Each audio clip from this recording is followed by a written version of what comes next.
됩니다. 함께하면 됩니다. 함께하면 됩니다. 여러분 끝까지 함께 갑시다. 함께하면 됩니다.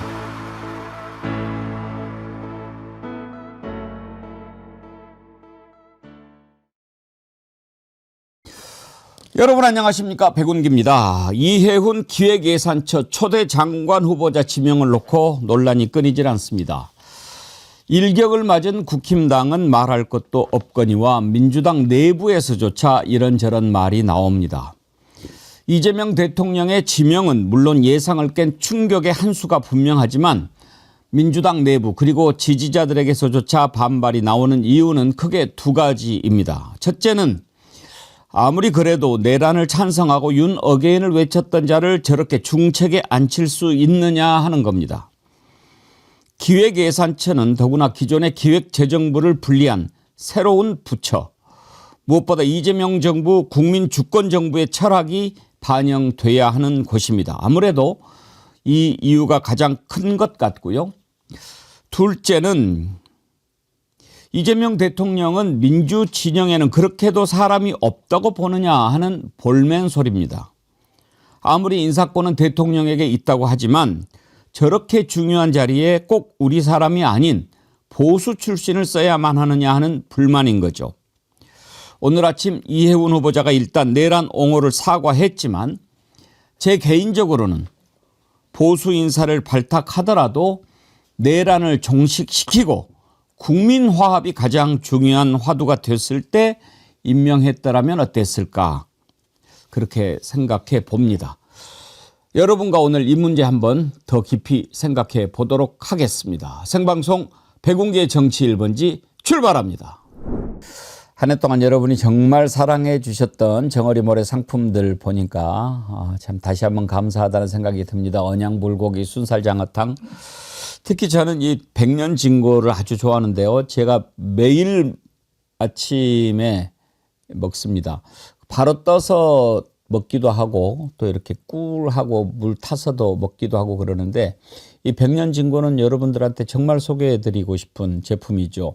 진세노사이드 인삼 함유량이 일반 그 시중에 파는 유명한 홍삼 제품보다 더 많이 들어있거든요. 그래서 아마 제가 올 한 해 건강하게 버틸 수 있었던 것이 이거 아닌가 그런 생각합니다. 감기도 안 걸리고요. 이 백년 진고 이름 더 나함은 제가 지었잖아요. 더불어 나누며 함께합니다. 이 더 나함 홍삼 백년 진고는 꼭 그 옆에다 두고 드시면 좋은 제품 다시 한번 강조합니다. 선물하기도 좋고요. 이번 이제 설날 다가오는데 제가 이번 설에도 이걸로 많이 선물을 하려고 생각을 합니다. 여러분들 아듀 2025 올해를 보내면서 정어리몰의 베스트 상품 이렇게 이벤트로 준비했으니까 정어리몰에서 많이 사랑해 주시기 바랍니다.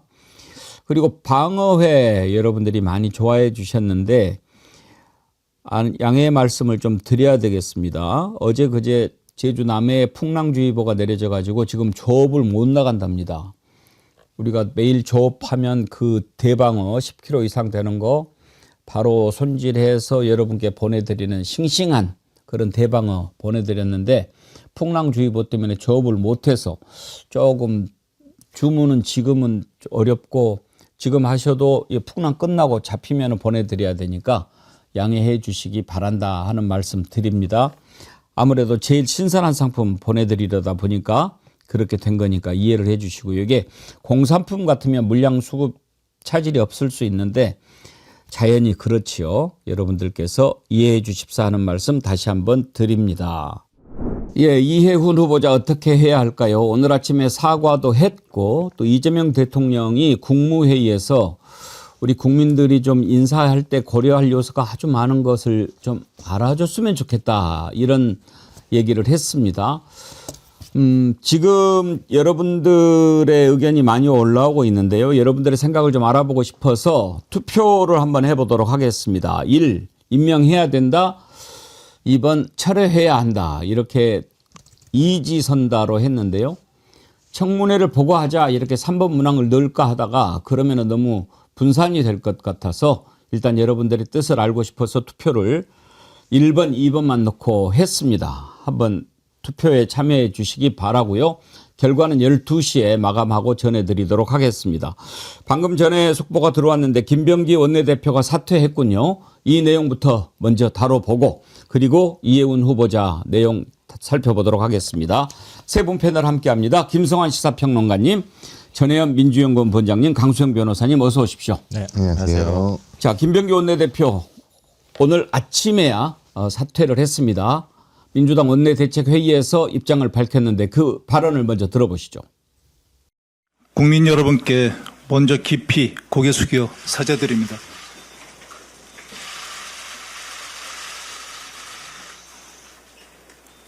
국민의 상식과 눈높이에 한참 미치지 못한 처신이 있었고 그 책임은 전적으로 제 부족함에 있습니다. 진심으로 죄송합니다.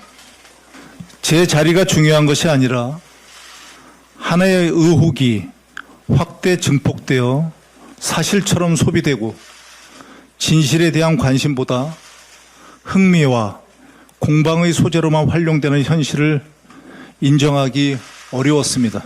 연일 계속되는 의혹 제기의 한 복판에 서 있는 한 제가 민주당과 이재명 정부의 걸림돌이 될 수밖에 없을 것입니다. 하여 저는 오늘 민주당 원내대표직에서 물러납니다. 다시 한번 국민 여러분께 큰 심려를 끼쳐드린 점 깊이 사죄드립니다. 앞으로 모든 과정과 결과에 책임을 다하겠습니다.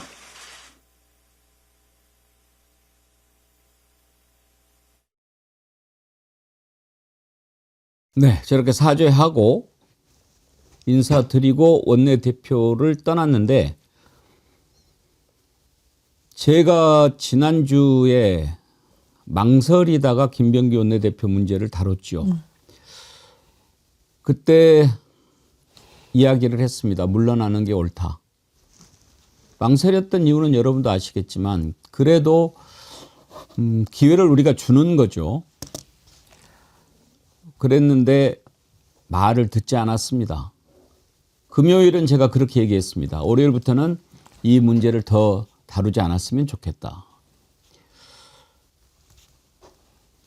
주말에도 조용했고 월요일에도 넘어갔습니다. 오늘 아침에 사퇴하는데 그전에 무슨 일이 있었습니까? 어제 또 터져나왔습니다. 오늘 아침 사과하는 내용을 들으면서 사퇴의 변도 저는 들으면서 말이 참 길다 하는 생각이 들었고요. 정치인에게 가장 중요한 것은 타이밍입니다. 때를 놓치면 안 됩니다. 물론 세상 만사가 다 그렇지만 정치는 더욱 그렇습니다.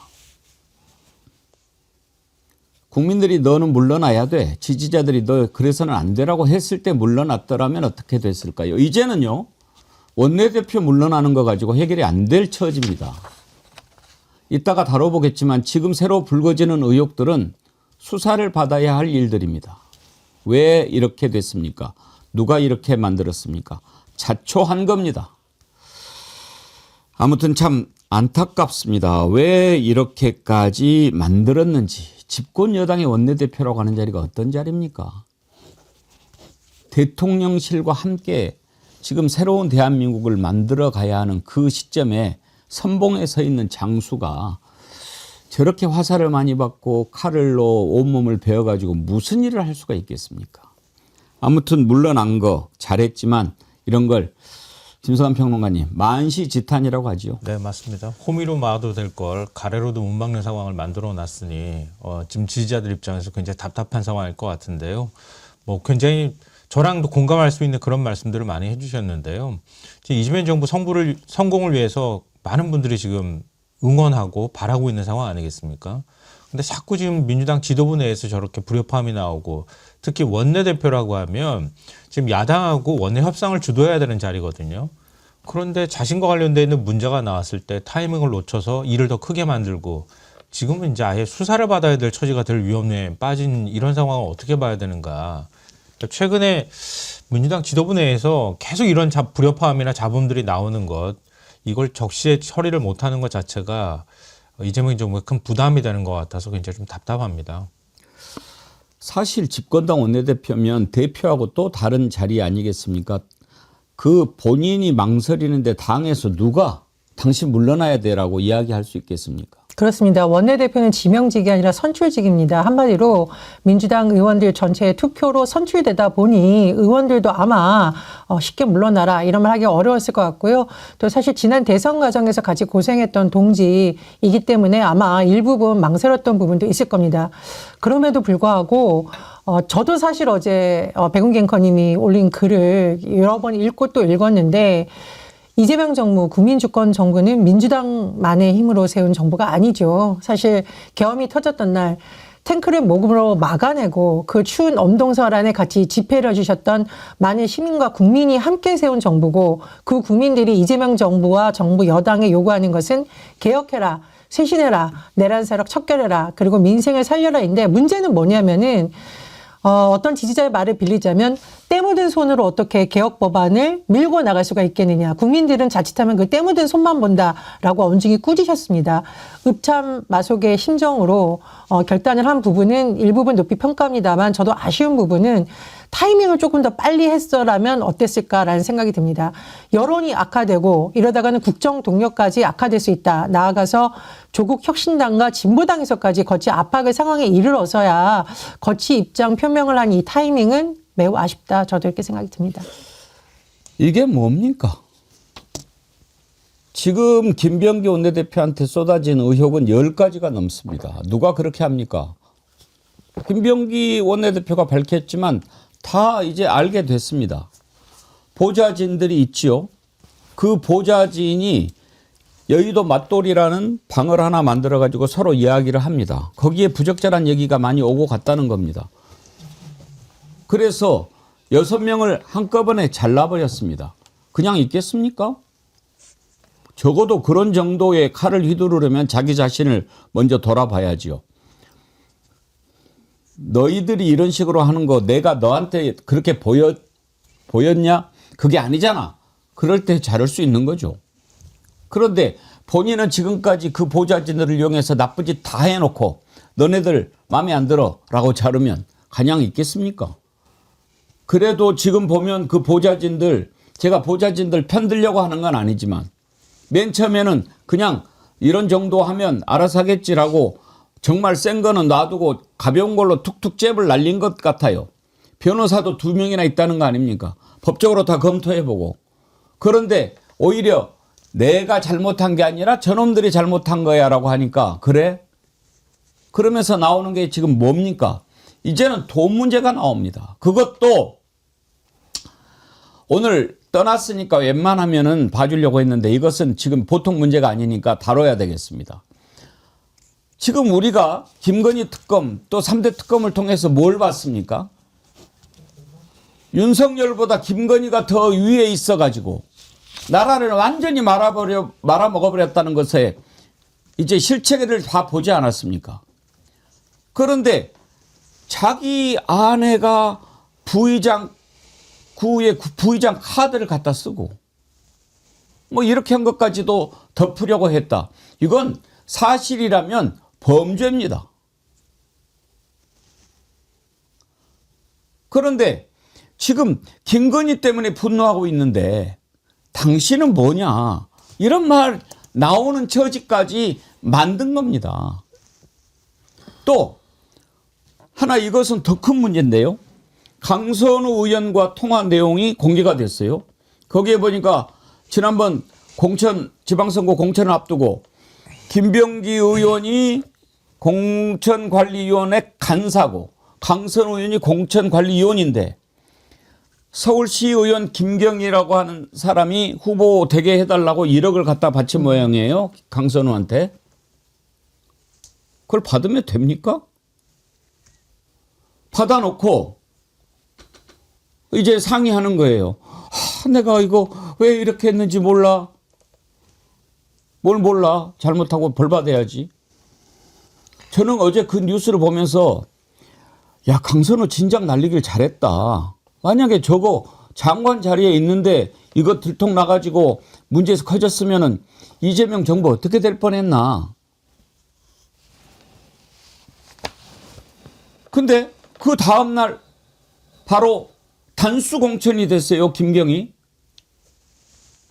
아니, 1억을 받은 것을 알고 그것은 하면 안 된다고 얘기했던 사람이 공관이요, 그래 간사인데 어떻게 그 다음날 공천을 받아요? 그러면 그 1억은 어디 갔어요? 둘이 나눠 먹었나? 뭐예요 이게? 이런 상황까지 스스로 자초한 거예요. 먼저 강선우 의원하고 김병기 의원하고 둘이 통화했던 내용을 한번 들어봅시다. 안 들은 거로 하겠습니다. 합당한 이유가 없다면 통과시킬 수 없다. 왜냐면 이거에 대해서 안이상은 내가 어떤 행동을 취하더라도 묵인하는 거 아니겠어요? 이 일. 정말 커집니다. 저랑 의원님이 공관위원이에요. 이거는 그러니까 법적인 책임뿐만이 아니고 어쨌건 그 1억 이렇게 그 돈을 갖다가 받은 걸 사무국장이 그러니까 보관하고 있었다는 거 아닙니까? 일반인들이 이해하기는 쉽지 않은 얘기들이거든요. 의원님이. 정말 그냥 아무 생각이 없었던 거죠. 정말. 우리가 공관위원이기 때문에 이거는 어떡하다가 그러셨어요. 이게 이 돈에 대한 얘기를 들은 이상은 제가 도와드려서도 안 되지만 정말 일 커집니다. 그 법적인 책임뿐만이 아니고 우리가 지금 어쩌자고 저한테 그걸 상의하셔가지고 저도 잘 주세요. 안 받는 거. 그거는 의원님이 보셔가지고 던져놓고 나오든지 어떠든지 하셔야 되는 거지. 그거는 의원님께서 해결해야 되실 문제입니다. 그래서 그거 없어도 행복하겠어요. 예, 이게 정말 이런 사람이 아니에요. 네. 진짜 어쩌다 이렇게 됐을까요? 자, 일단 저 내용을 가지고 김병기 원내대표는 약간 짜깁기 했다라고 주장합니다. 그건 이제 보면 알겠고, 강선우 태도를 보면은 저런 사람이 무슨 국회의원을 하고 있나 참 한심하지요. 그런데 말을 들어보면 김병기 의원의 말은 참 거룩하지요. 구구절절히 참 지당한 얘기를 하죠. 왜 그렇습니까? 저거를요, 김병기 의원이 녹음을 한 겁니다. 그러니까 전화 통화가 아니고 의원님 상의 좀 하지요. 그래서 만났는데 쭉 듣는 것을 김병기 의원이 녹음을 한 거예요. 그러면 저 녹음한 게 어떻게 이렇게 알려지게 됐을까요? 그걸 녹음을 해놓고 제3자한테 줬다는 거 아닙니까? 그 3자가 보좌진인지 누군지 모르겠습니다만, 그러니까 김병기는 계속 거기에서 거룩하게 얘기하는 거야. 그거를 받으면 안 되죠. 그렇게 하면 안 되죠. 나는 이제 알았으니까. 그런데 돈이 없어졌고 그 다음날 단수공천을 받았단 말이에요. 이건 강수영 변호사님 수사해야죠. 당연히 수사 대상이고요. 범죄에 해당되는 거고, 공천의 대가로 금품을 받기로 약속하는 것만으로도 처벌이 됩니다. 실제로 돈을 받았다가 돌려준다고 해서 죄가 없어지는 거 아니고요.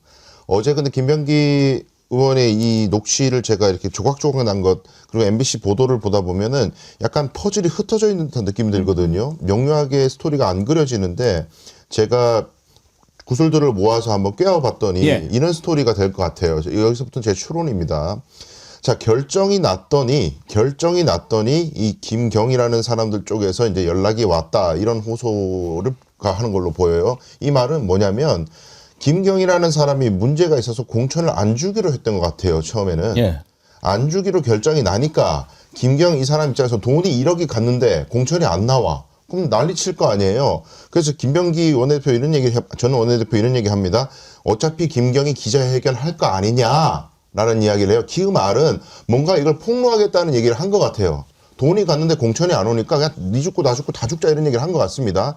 제가 실제로 김경이라는 사람이 22년 이 무렵에 기자회견 한 자료가 있는지를 봤더니 안 보여요. 아무리 검색을 해도. 공천 받았으니까. 공천을 받았기 때문에, 단수 공천을 받았기 때문에 기자회견 안 했다는 거거든요. 즉 저 녹취에서는 김병기 의원은 뭔가 이거 문제되는데 이대로 가면 안 되는데, 이 강선우 입장에서는 이걸 돈을 받았는데 공천이 안 가니까 지금 난리 친다는데 이거 어떡하냐. 돈을 돌려준다고 해도 이거는 기자회견하고 난리치면 어떡할까. 저 좀 살려주세요. 어떡해요. 이거 왜 나한테 상의를 해요? 라고 얘기를 했지만 그 결론은 공천을 줘버렸다면 그러면 그 1억은 그대로 가지고 있고 이게 문제가 안 되는 선에서 마무리했다는 것 같거든요. 그러니까 이렇게 돼버리면은 강소는 당연히 강소연 의원은 뭐 당연히 처벌받아야 되는 거고 김병현 의원 역시나 알고서도 묵인을 했다면 이건 공범이 되는 거예요. 도저히 이건 처벌을 면할 수가 없어요. 그리고 이게 공당에서 공천을 이런 식으로 공관위가 이런 식으로 관리했다는 것 자체가 직무유기고 업무방해이고 이게 그리고 이거 공천 관련해서 김건희 특검에서 김건희를 좀 전에 기소를 했잖아요. 얼마 전에.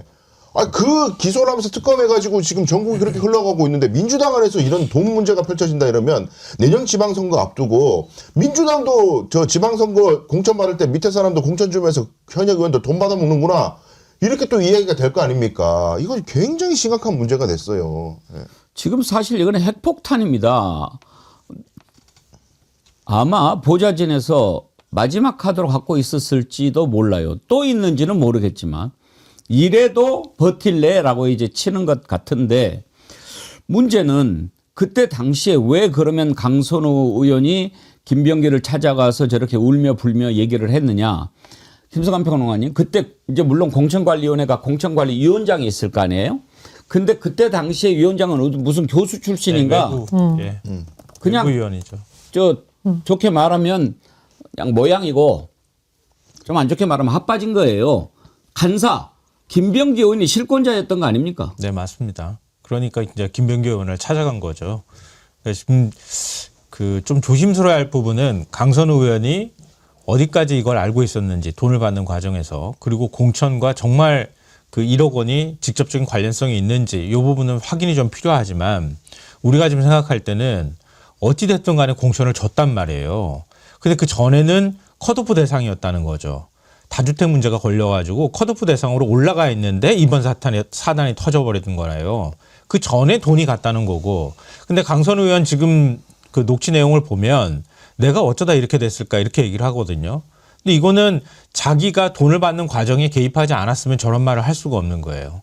왜냐하면 사무국장이 돈을 받아놨는데 나는 전혀 몰랐는데 이게 지금 와가지고 협박을 하든 뭐든 뭐가 있는 상황이니까 저렇게 당혹스러워한다. 그러면은 내가 어쩌다 저렇게 했을까라는 말을 하면 안 되거든요. 보통의 경우는 저렇게 말이 안 튀어나오거든요. 이거는 자기도 아는 상황에서 돈을 받았다고 우리가 추정할 수 있을 것 같아요. 그러니까 돈을 일단 받아놨는데 컷오프 대상이 올라간다는 거를 이미 인지했고 그러니까 김경호 의원이 너 돈 줬는데 왜 나를 컷오프 시키려고 해? 라고 반협박하듯이 지금 얘기를 했고 그러니까 당황스러워서 김병기 공관이 간사한테 와서 이거 어떻게 하면 좋을까요? 이렇게 얘기했다는 거는 거꾸로 좀 악의적으로 해석하면 공천 좀 주세요. 저 좀 살려주세요. 그렇죠. 이런 얘기로 해석이 된단 말이에요. 합리적으로 말이 되는 거죠. 맞아요. 자, 그런데 이제 지금 합리적으로 우리가 추론해 봤을 때, 야, 김경 안 돼. 딱 이렇게 되니까 이제 난리가 날 거고, 돈은 받아놨고, 만약에 됐으면은 자기가 힘을 써서 됐든 안 됐든 간에, 됐어요. 뭐 이렇게 이제 해줬을 판인데, 안 된다고 하니까 이제 찾아와서 나 돈까지 받아놨는데, 이제 예를 들어서 뭘 좀 이야기를 해볼 수 있는 상황이면 이러한 이유로 김경희가 공천을 받아야 되는데 왜 그러세요? 라고 할 텐데 그 정도가 안 되니까 이제 다 속을 다 까놓고 얘기하는 거죠. 사실 나 돈을 받았는데 이거 어떻게 해요? 안 되면 나만 죽겠어요? 나 왜 이렇게 됐을까? 이제 막 이러는 거 아니에요. 그러면 이제 정말 궁금한 거. 근데 왜 공천을 그럼 그 다음날 줬지?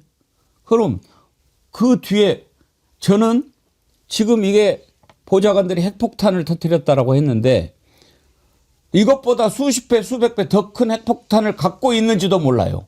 너 이래도 안 물러나면은 자 그러면 한번 합리적으로 생각해 봅시다. 전혜원 원장님 울지 말고. 안 울어요. 아니, 속상하시겠지. 네. 근데 그 다음날 공천을 받았어요. 1억이 어떻게 됐길래 공천이 갔을까요? 그러니까 지금 강선 의원의 해명은 돈은 받은 즉시 바나나라고 바나나라고 지시를 했다라고 했는데 이제 뭐 이 지시가 이행이 돼서 돈을 정확하게 돌려줬다라든가 이런 부분에 대한 해명이 아직 안 나와서 좀 답답한 부분입니다. 그런데 중요한 것은 돈을 주었다고 지금 보도상 추정이 되고 있는 김경시 의원이 공천을 받아서 당선이 됐다라는 거예요. 제가 이 뉴스를 보고서 지금 지방선거 준비하는 젊은 우리 당의 지방의원들 생각하니까 진짜 눈물이 났는데 1억 없으면 정치 못합니까? 1억 줘야 공천 받는다라는 인상을 지금 많은 정치 신인들에게 주는 거 아니에요. 더군다나 민주당이 이렇게 한다면은 어떤 국민들이 앞으로 민주당 공천이 깨끗하다, 그 공천을 통해서 선발된 인재들이 우리 지역을 위해서 뛸 수 있을까, 이런 의구심을 갖게 될 수 있다라는 거죠. 그래서 이건 개인의 수수의 문제가 아니라 당천제의 공천에 대한 불신을 조장할 수 있는 굉장히 좀 부적절한 행동이었다, 이런 말씀을 꼭 드리고 싶고요. 두 번째로 아마 이게 수사로 넘어갈 것 같습니다. 당장 수사해야죠. 네, 그래서 뭐 제가 사실 민주당 구성원으로 굉장히 안타깝습니다만은 수사를 통해서 밝힐 부분이 밝혀지지 않으면 당 전체에 대한 이게 의구심으로 번질 수가 있습니다. 그래서 지지자들이 지금 계속 요구하는 것은 이런 겁니다. 같이 고생했던 뭐 동지던 간에 당원이던 간에 잘못된 부분은 이번 기회에 다 과감하게 우리가 정리를 하자. 그래야 이재명 정부, 국민주권 정부를 세워준 국민들이 이재명 정부를 계속 지지해 줄 수 있다. 지금이야말로 민주당이 읍참마속의 자세가 필요하다고 거듭 요구하고 계시기 때문에 그런 부분에 대해서 우리가 더 주의하고 살펴봐야 된다고 생각이 듭니다. 어제 방송부터 제가 이 문제를 비판을 하니까 뭐 지금도 조금 그런 댓글들이 있는데요. 강선우 의원은 억울한 거 아니냐. 응? 강선우 의원이 본인이 받은 게 아니라 보좌관이 받았을 뿐이고, 보좌관이 받은 거를 어떻게 처리할지를 김병기 의원하고 상의한 건데 이게 왜 문제가 되느냐, 이렇게 말씀하시는 분들이 계신데 그거 아닙니다. 보좌관이 받아서 문제가 보좌관의 문제에만 국한되고 강선우는 제3자라면은 빨리 돌려주고 보좌관 형사고발하고 잘라버려야 돼요. 그 보좌관 수사 받게 하고 강선우 의원 아무 관련이 없다면 그렇게 처리하면 심플해요. 근데 왜 이걸 김병기 공관위 간사한테 와갖고 상의를 하고 앉았냐고요. 결국에 공천까지 왜 줬냐고요. 강선우 의원이 이렇게 처리하면 안 되는 거예요. 보좌관의 문제에 국한된다면. 그리고 공천을 갖다가 부탁하려고 현금 1억 원을 주는 사람이 보좌관한테 돈을 왜 줘요? 그걸 의원한테 주지. 당연히 실권자한테 주지. 자기 지역구에 있는 의원 아니에요. 무슨 보좌관한테 덮어 씌우는 프레임을 어떻게 세워요, 이 사안을. 말도 안 되는 겁니다. 강선우 의원이요, 공천관리위원이었어요. 그러니까요. 공관위원한테 그 돈을 줬다? 공관위원은요, 정말 공평무사, 절대로 쳐다보지도 사람을 만나지도 이렇게 해서도 안 되는 겁니다. 우리가 학력고사 출제위원들 집어넣어 놓잖아요. 꼼짝도 못하게. 휴대폰도 뺏고 가족들하고 연락도 못하게. 왜? 공정해야 되니까. 지금 왜 우리가 분노합니까? 김병기, 강선우 이런 자들은요, 배신자들입니다. 국민을 배신한 자들입니다. 우리 국민들이 이러려고 촛불을 들고 혁명했고 빛의 혁명을 했고 그 눈보라치는 데서 윤석열 끌어내리기만 하려고 한 겁니까? 새로운 나라, 이렇게 막 개판으로 가는 나라 안 되겠다 해서 한 거 아니에요. 이춘석 법사위원장이 국회에서 차명계좌로 이렇게 거래하는 거 보고 그 다음날 곧바로 사퇴했죠. 이건 더 큰 일이에요. 자, 강선우 의원이 오늘 페이스북에 해명을 올렸어요. 어제 올렸군요. MBC 보도와 관련해서 저는 공천을 약속하고 돈을 받은 사실이 전혀 없다는 점을 분명히 밝힙니다. 그때 해당 사안을 인지하고 공관위 간사에게 바로 보고했습니다. 다음 날 아침에도 재차 보고했고 즉시 반환을 지시했습니다. 당시 공관위 간사였던 김병기 원내대표와의 대화는 사안을 알게 된 후 너무 놀라고 당황한 상태에서 경황 없이 상황을 보고하며 억울함을 호소한 과정의 일부였고 해당 내용이 제가 모르는 상태에서 그대로 녹취된 것입니다. 공관위에서 특정 공관위원의 지역구에 관해 논의할 때는 해당 공관위원은 논의에서 배제되는 것이 원칙이었으며 저 역시 공관위 업무 수행 당시 그 원칙에 철저히 따랐다는 점도 함께 말씀드립니다.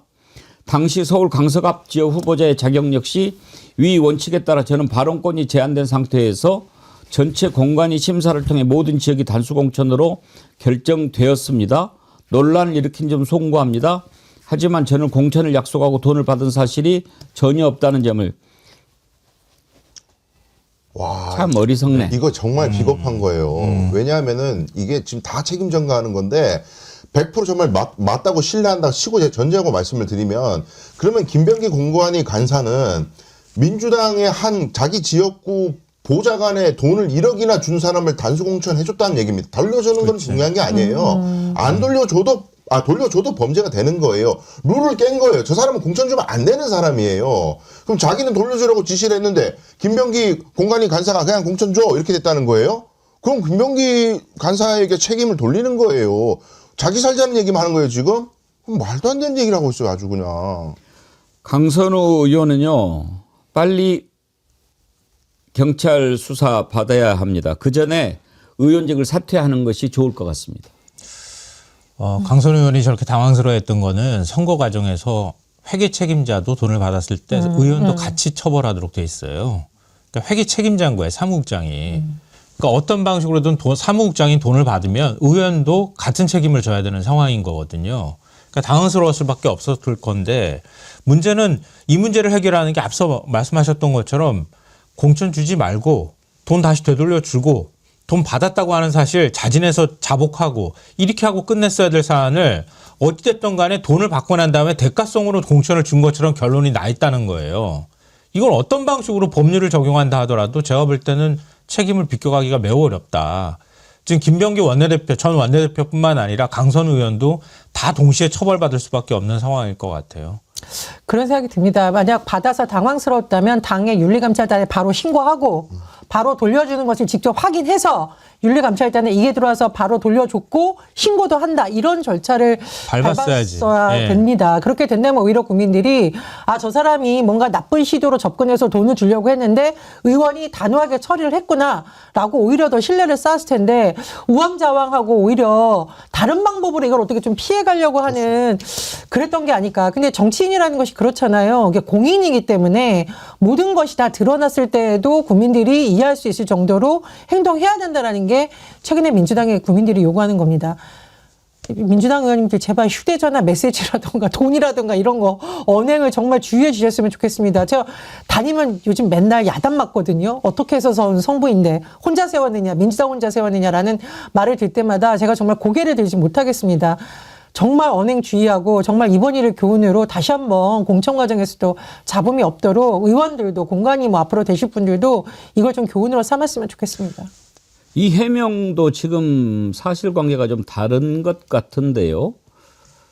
강선우 의원이 지방선거 당시 해당 사안을 인지하고 공관위 간사한테 바로 보고했다. 지금 김병기 의원 만나서 질질 짜던 것이 발표 하루 전날 아닌가요? 그렇죠.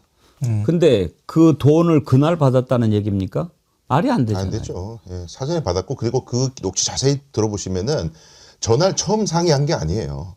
이전에 상의한 적이 있고 그 다음에 후속 상의를 하는 내용으로 보입니다. 서두 부분을 보면은. 그래서 왜냐하면 김병기 원내대표가 녹음을 했다는 거는 중요한 얘기인 거를 알고 녹음을 했다는 거거든요. 그러니까 기존에 상의한 내용에 대해서 심층 상의를 하다 보니까 녹음을 한 거고 그다음에 녹음을 한 동기는 뭐겠습니까? 이거는 나는 개입된 게 아니야. 내 책임 아니야. 나중에 문제가 되더라도 나는 만류했어. 나는 이거 아니라고 했어. 이거 만들기 위해서 녹음을 한 거예요. 그러니까 그런 측면에 봤을 때에는 강선우 의원의 이런 지금 해명은 자기만 빠져나가려고 하는 듯한 느낌이 드는데 여차하면 보장하는 게 다 뒤집어 씌울 지금 느낌이거든요. 내가 받은 거 아니고 난 돌려주려고 했는데 뭐 걔가 돌려주는지 안 돌려주는지 난 몰라요. 이런 식으로 가려는 것 같은데 뭐 제가 미리 좀 권유해 드립니다만 그렇게 갔다가는 다시는 정치 못합니다. 제가 보기에는. 예. 사실 제가 김병기 원내대표한테 빨리 물러나야 된다라고 했던 가장 큰 이유는 바로 지금 이런 반응 때문입니다. 많은 분들이 그래요. 너네들도 다 똑같구나. 그러니까 김병기 원내대표가 진작에 물러나고 이렇게 더 문제를 안 키웠다면 물론 이제 이런 게 가려지는 것을 원하는 것은 아닙니다만 우리들 마음속에 그래도 한 가닥 희망이 우리는 조금 다르잖아였거든요. 근데 너희들도 똑같지 않은 생각이 커지면 커질수록 새로운 나라 못 만듭니다. 누가 만들 수 있겠습니까? 우리가 대신 좀 만들어 달라고 만든 사람들이잖아요. 근데 너네들도 이런 짓을 했다고 그 국민을 배신한 겁니다. 이런 배신자들 용납해서는 안 됩니다. 아니 근데 어떻게 이런 얘기를 녹음을 하는 건 또 그렇다 쳐. 삼자한테 왜 그걸 전달을 해요? 그러게 말입니다. 그것도 더 답답한데요. 이게 뭐 범죄 행위를 은폐하는 걸 옹호하는 것처럼 될 것 같아서 제가 말을 못 하겠지만 그때는 지가 떳떳하다고 생각했으니까 전달했겠지. 그렇죠. 야 이런 일이 있었는데 말이야. 내가 이렇게 대응해서 잘했지? 그 얘기를 하고 싶은 거예요. 그러니까 그 아까 말씀하셨던 것처럼 사전에 얘기가 있었고 그래서 강선우 의원이 찾아왔을 때 이런 얘기를 할 거라는 걸 알고 있었고, 그리고 녹음을 했고, 그리고 어찌됐든 간에 나는 돈 받은 부분에 대해서 빨리 처리를 제대로 하라라고 얘기했다. 그러면 어떤 방식으로든 나중에서 논란이 된다 하더라도 난 면피될 거다. 이 계산을 하고 사실은 녹음을 했다고 볼 수 있는 거거든요. 근데 그거를 그 당내에 굉장히 중요하고 비밀스러운 사안인데 그걸 제3자한테 조서심 이렇게 폭로하게 만들었다. 그것도 매우 부적절한 거고요. 그래서 저는 처음 든 생각이 국정원 출신이라서 저렇게 하는 건가? 그런 생각을 들게 만든다는 거예요. 그리고 더 제가 좀 심각하다고 생각하는 건 뭐냐면 3구 대선이에요. 2022년 3월 9일 0.73으로 패배했어요. 완전 지지자들이나 이런 사람들 그 슬픔이나 그 박탈감이나 이런 거에 빠져 있어서 헤어나오지도 못할 상황이었어요. 근데 지금 돈을 받은 게 바로 다음 달이에요. 이런 얘기들을 논의했다는 것 자체가 얼마나 배신감이 느껴지는 겁니까? 그리고 제가 볼 땐 이거 한 건으로 안 끝날 겁니다. 이런 방식으로 돈을 전달한 거 아니냐, 다른 사람들도 그런 거 아니냐라고 의혹이 커질 수밖에 없고요. 이건 점점점 수사가 만약에 이루어진다고 하면 더 확대될 가능성이 매우 높습니다. 긴 얘기하지 않겠습니다. 제가 방금 말씀드린 대로 두 사람 빨리 의원직 사퇴하고 수사받고 합당한 처벌 받아야 합니다. 은영훈 님이 딱 정답을 주시네요. 김병기와 강선우는 의원직 내려놓고 철저한 조사를 받고 숙고의 시간을 가져라. 길게 말할 필요가 없지요. 절대로 있어서는 안 될 일입니다. 김병기 의원 또 배우자가 뭐 카드 쓴 거 이런 내용도 나왔는데 이건 그냥 넘어가겠습니다. 사퇴도 했고 뭐 이것에 비하면 지금 이건 또 세 발의 피올시다. 다음으로 넘어가겠습니다. 이해훈 기획예산처 장관 후보자, 장관 후보자 그것도 기획예산처. 기획예산처는 기존에 기획재정부가 있는데 거기에서 워낙 중요하니까 따로 떼어냈어요. 그래서 이건 정말 초대 장관이고 이재명 정부의 철학을 가장 잘 반영할 만한 그런 사람이 맡아야죠. 그런데 그걸 보수 출신에서 왔다. 그것까지 좋아요. 그런데 보니까 내란도 옹호해. 윤 어게인을 외쳐. 아니 이런 사람을 굳이 써야 되나. 국민들이 깜짝 놀랐죠. 오늘 아침에 일단 그 부분에 대해서 이해훈 후보자가 입장을 밝혔습니다. 제가 어제 이야기했죠. 두 가지 필요하다. 첫째, 반드시 자신이 그렇게 옹호하고 잘못했던 부분에 대해서 확실한 사과를 해야 된다. 두 번째, 능력으로 보여줘야 된다. 그랬는데 일단 첫 번째 사과했습니다. 진솔한지 아닌지 한번 들어보시죠. 내란은 헌정사에 있어서는 안 될 분명히 잘못된 일입니다. 내란은 민주주의를 파괴하는 불법적 행위입니다. 그러나 당신은 제가 실체를 제대로 파악하지 못했습니다. 정당에 속해 정치를 하면서 당파성에 매몰되어 사안의 본질과 국가 공동체가 처한 위기의 실체를 놓쳤음을 오늘 솔직하게 고백합니다. 저의 판단 부족이었고 헌법과 민주주의 앞에서 용기 있게 행동하지 못한 책임은 오롯이 저에게 있습니다. 모든 상처받은 분들께 진심으로 사과합니다. 먼저 김성환 평론가님, 저 사과 어떻게 평가하십니까? 지금 저도 고민에 빠졌습니다. 사실은 그러니까 이 사안을 어떻게 바라봐야 될지 굉장히 고민스러운데요. 그러니까 저 사과 한 번으로 과연 그래서 그동안에 탄핵 반대하고 계엄을 옹호하는 듯한 태도를 보인 게 다 없어지는 거냐? 그건 아닐 것 같아요. 그러니까 앞으로 반복적으로 인사청문회나 이런 과정들을 통해서 검증하는 절차가 또 있기 때문에 그 과정에서도 자신의 과거의 잘못이나 이런 것들에 대해서 다시 한번 얘기해야 된다. 그렇게 반복적으로 얘기를 해도 사실은 그 진정성을 좀 의심받을 수 있는 상황이기 때문에 그럼 정말 처신을 똑바로 해야 된다 이렇게 생각하고요.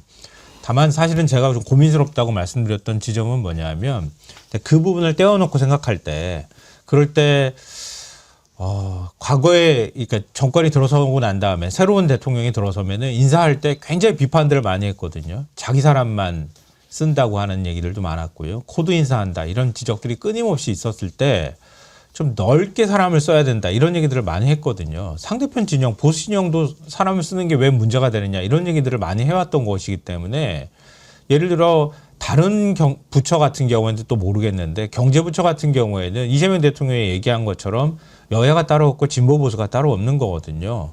그러면 이혜원 지금 후보자가 과거에 예를 들면 정부의 확장 재정을 비판했다거나 이런 부분들 또 소비 쿠폰이나 이런 것들을 비판했다고 하면 그런 부분들을 절충해 나가면서 국간직 역할을 반대의 측면에서 제대로 할 수 있다고 하면 그것도 또한 차이를 극복할 수 있는 방법이 되지 않을까라고 하는 측면도 있어서 그 두 가지를 어떻게 우리가 저울질해야 될지 저도 솔직히 좀 고민스럽습니다. 고민하는 분들이 많이 계실 겁니다. 일단 그 반대하고 고개를 갸우뚱하는 분들이 주로 얘기하시는 것은 사람 못 고쳐 쓴다. 이혜훈 후보자의 전력을 보면 대선 캠프를 5번이나 바꿔 탄 사람이에요. 이회창, 박근혜, 유승민, 윤석열, 김문수까지. 이런 정치 행보를 보면서 저것도 배신할 거 아닌가 이렇게 생각하는 사람들이 있죠. 아마 어제 투표를 했다면 결과가 다르게 나왔을 것 같은데 오늘 아침에 이재명 대통령이 국민들의 이해를 구하는 메시지를 냈기 때문에 그래도 한번 이재명 대통령을 믿어봐야 되는 거 아닌가 하는 여론도 많이 만들어지고 있습니다. 일단 오늘 아침 사과 메시지 전혜연 원장님은 어떻게 평가하십니까? 뭐 사과를 안 한 것보다는 낫다라고 생각을 합니다. 근데 이 내란이라는 것이 일반적으로 우리가 저 사람이 보수정당 출신이라는 거는 좀 굉장히 다른 문제죠. 그리고 이혜훈 후보자가 그동안 보여줬던 행보가 끊임없이 반성하고 예를 들면은 윤석열 내란은 잘못된 것이다. 그리고 빨리 국민의힘이 손절해야 된다. 그거 안 하면 난 탈당이라도 하겠다. 이런 행동을 한 것이 아니었기 때문에 청문회까지의 과정이 상당히 난관이 있을 거다. 전 좀 이렇게 전망을 하고요.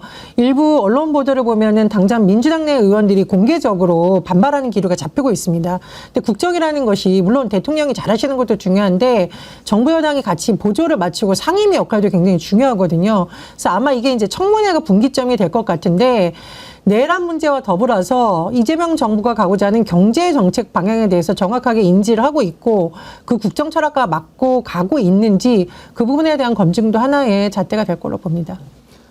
강수영 변호사님은? 개인적으로는 이재명 대통령의 정치적인 어떤 아이디어와 생각이 무엇인지 이해는 돼요.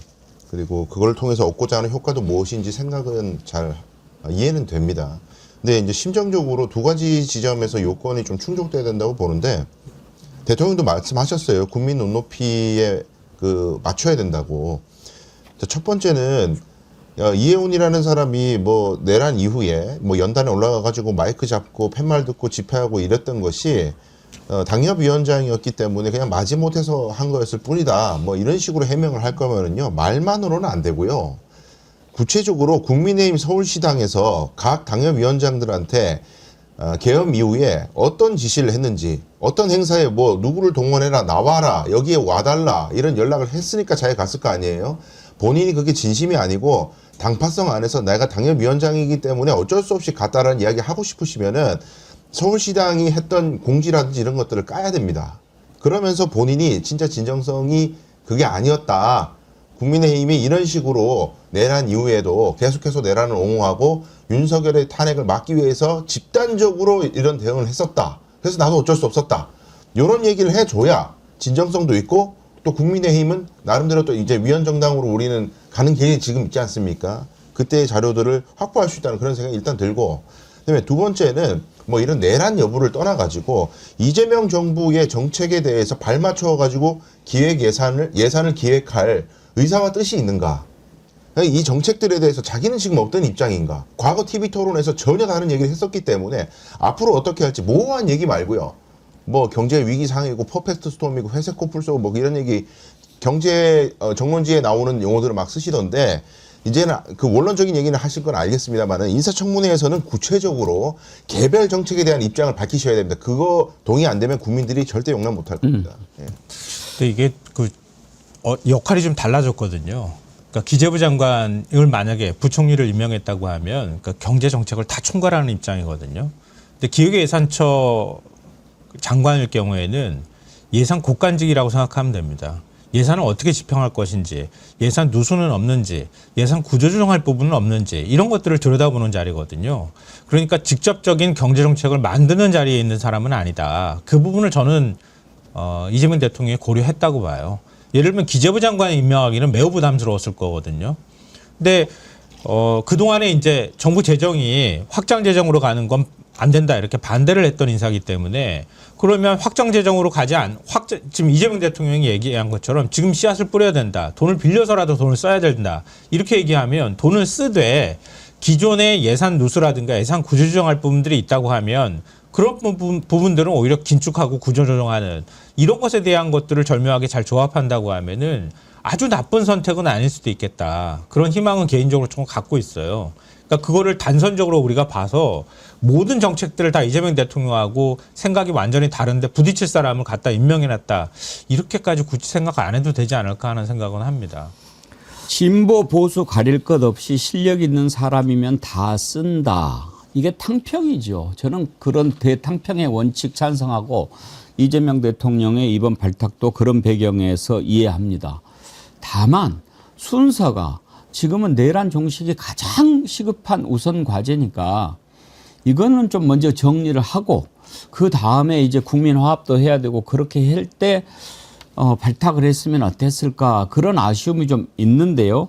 일단 이재명 대통령이 여러 가지 생각을 많이 하지 않았겠습니까? 오늘 아침에 국무회의에서 그런 심경을 토로했습니다. 들어보시죠. 가장 모범이 되어야 될 정치 또 관료, 정치인 관료들이 이 점에 대해서 더 깊이 생각해 주면 좋겠고 우리 국민 여러분께서도 예를 들면 이번에 강요 지명이나 인사에 있어서 참으로 고려할 게 많다는 점을 생각해 주시면 고맙겠습니다. 물론 모든 일들은 최종적으로 국민의 뜻에 따라 최대한 결정될 겁니다. 그러나 또 그 과정에서는 다름을 서로 인정하고 나와 다른 사람들의 존재를 긍정해주고 의견이 다른 게 불편함이 아니라 시너지의 원천이다 이렇게 생각할 수 있으면 좋겠습니다. 시멘트만 모으면 시멘트 덤이죠. 모래만 잔뜩 모으면 모래덤이죠. 내가 모래면 모래 말고 자갈, 시멘트, 물을 모아야 됩니다. 그래야 콘크리트를 만들죠. 그래서 새로운 세상으로 나가죠. 그래서 좀 더 포용적이고 좀 더 융화하는 그런 대한민국이 되길 바랍니다. 공감이 가지 않습니까? 어때요? 전혜원 원장님, 대통령의 고민이 좀 읽혀집니까? 일단 대통령께서 저런 메시지를 내고 저렇게 자세하게 설명을 하셨잖아요. 보통은 뭐 홍보수석이라든가 대변인을 통해서 소위 대통령실의 입장이 나왔지만 직접 저렇게 말씀을 하셨다는 것은 왜 이렇게 할 수밖에 없는가. 그리고 우리가 그동안 나라가 분열되어 있고 소위 진영으로 나눠서 경제 문제까지도 우리가 계속 시간만 끌고 합의안을 만들지 못했던 이 점을 고려해 달라라고 굉장히 간곡하게 호소를 하고 계신 것으로 보입니다. 일단 대통령께서 지지자들의 마음을 달래고 왜 이런 인사를 했는지에 대해서 이해를 직접 구하려는 것은 저는 굉장히 긍정적으로 평가를 하고요. 다만 제가 말씀드렸듯이 이게 내란과 연관된 부분이기 때문에 지지자들의 마음을 돌리기 위해서는 후보자나 여러 가지 측면의 노력이 굉장히 많이 필요하다라고 생각이 듭니다. 말씀드렸듯이 지금 이제 뭐 국민의힘의 공격도 문제이지만 지지자 내부의 이 마음의 헛헛함, 쓰라림 이런 걸 어떻게 잘 달래줄까가 여권의 과제로 남아있는 거고 또 하나 제가 말씀드리고 싶은데 어떤 분들이 그런 얘기를 하시더라고요. 윤석열을 봐라. 문재인 대통령이 그렇게 기대를 주고 했더니 결국은 본인을 위해서 그걸 정치적으로 악용하고 배신당하지 않느냐 그 트라우마가 있으신 것 같은데 이재명 대통령도 그런 역사를 다 잘 알고 계시기 때문에 여러 가지로 다 생각을 하시고 그런 일이 없도록 여러 가지 장치를 다 만들어 놓고 하신 인사일 게 아닌가라고 추정이 됩니다. 또 하나 말씀을 드리자면은 이혜훈 후보자가 고환율 이런 얘기를 했었거든요. 사실 환율, 물가, 경제가 진영의 문제가 아니라 굉장히 다양한 복합적인 상황에서 이루어집니다. 그랬을 때 똑같은 사람들이 내는 결론이 똑같은 비슷한 생각을 하는 사람들이 내려오는 결론이 때로는 정책적으로 실패할 가능성이 있습니다. 문재인 정부에서의 부동산 정책이라던가 최저임금 정책은 방향성은 옳았을지 모르겠으나 그 결과적으로 우리가 과연 좋은 결과만을 냈는지에 대해서는 여러 가지 비판이 있거든요. 아마 그래서 이재명 대통령이 경제정책, 특히 기획예산처만큼은 다른 사람들이 모여서 좀 토론을 하더라도 제대로 된 성과를 내는 쪽으로 가야 하기 때문에 불가피하게 보수 진영에서 우리를 비판해온 사람들도 써보자라는 결론을 내린 것으로 보입니다. 다른 건 몰라도 이혜훈 후보자가 정치인이잖아요. 안 웃었으면 좋겠어요. 웃지 마세요. 그렇게 좋냐? 이런 말이 나오게 하지 마세요. 적어도 정권을 잡았잖아요. 그러면 이 정권에서 이재명 정부의 국정 철학을 달성하기 위해서 목숨을 바치고자 하는 사람이 줄을 서 있어요. 내가 바라던 세상에 왔으니까 내가 그동안 공부했던 지식, 경륜 다 바쳐서 국민을 위해서 정말 한번 내가 일해봐야겠다. 이런 인재들이 왜 없겠습니까?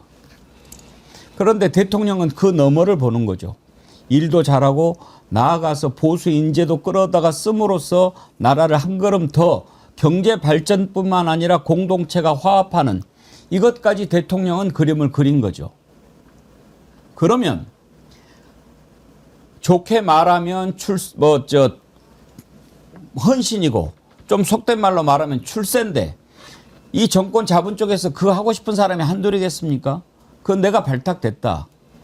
이거는 언감생심 꿈을 꿀 수도 없는 일 아니에요. 웃지 말아야죠. 어디서 웃어요?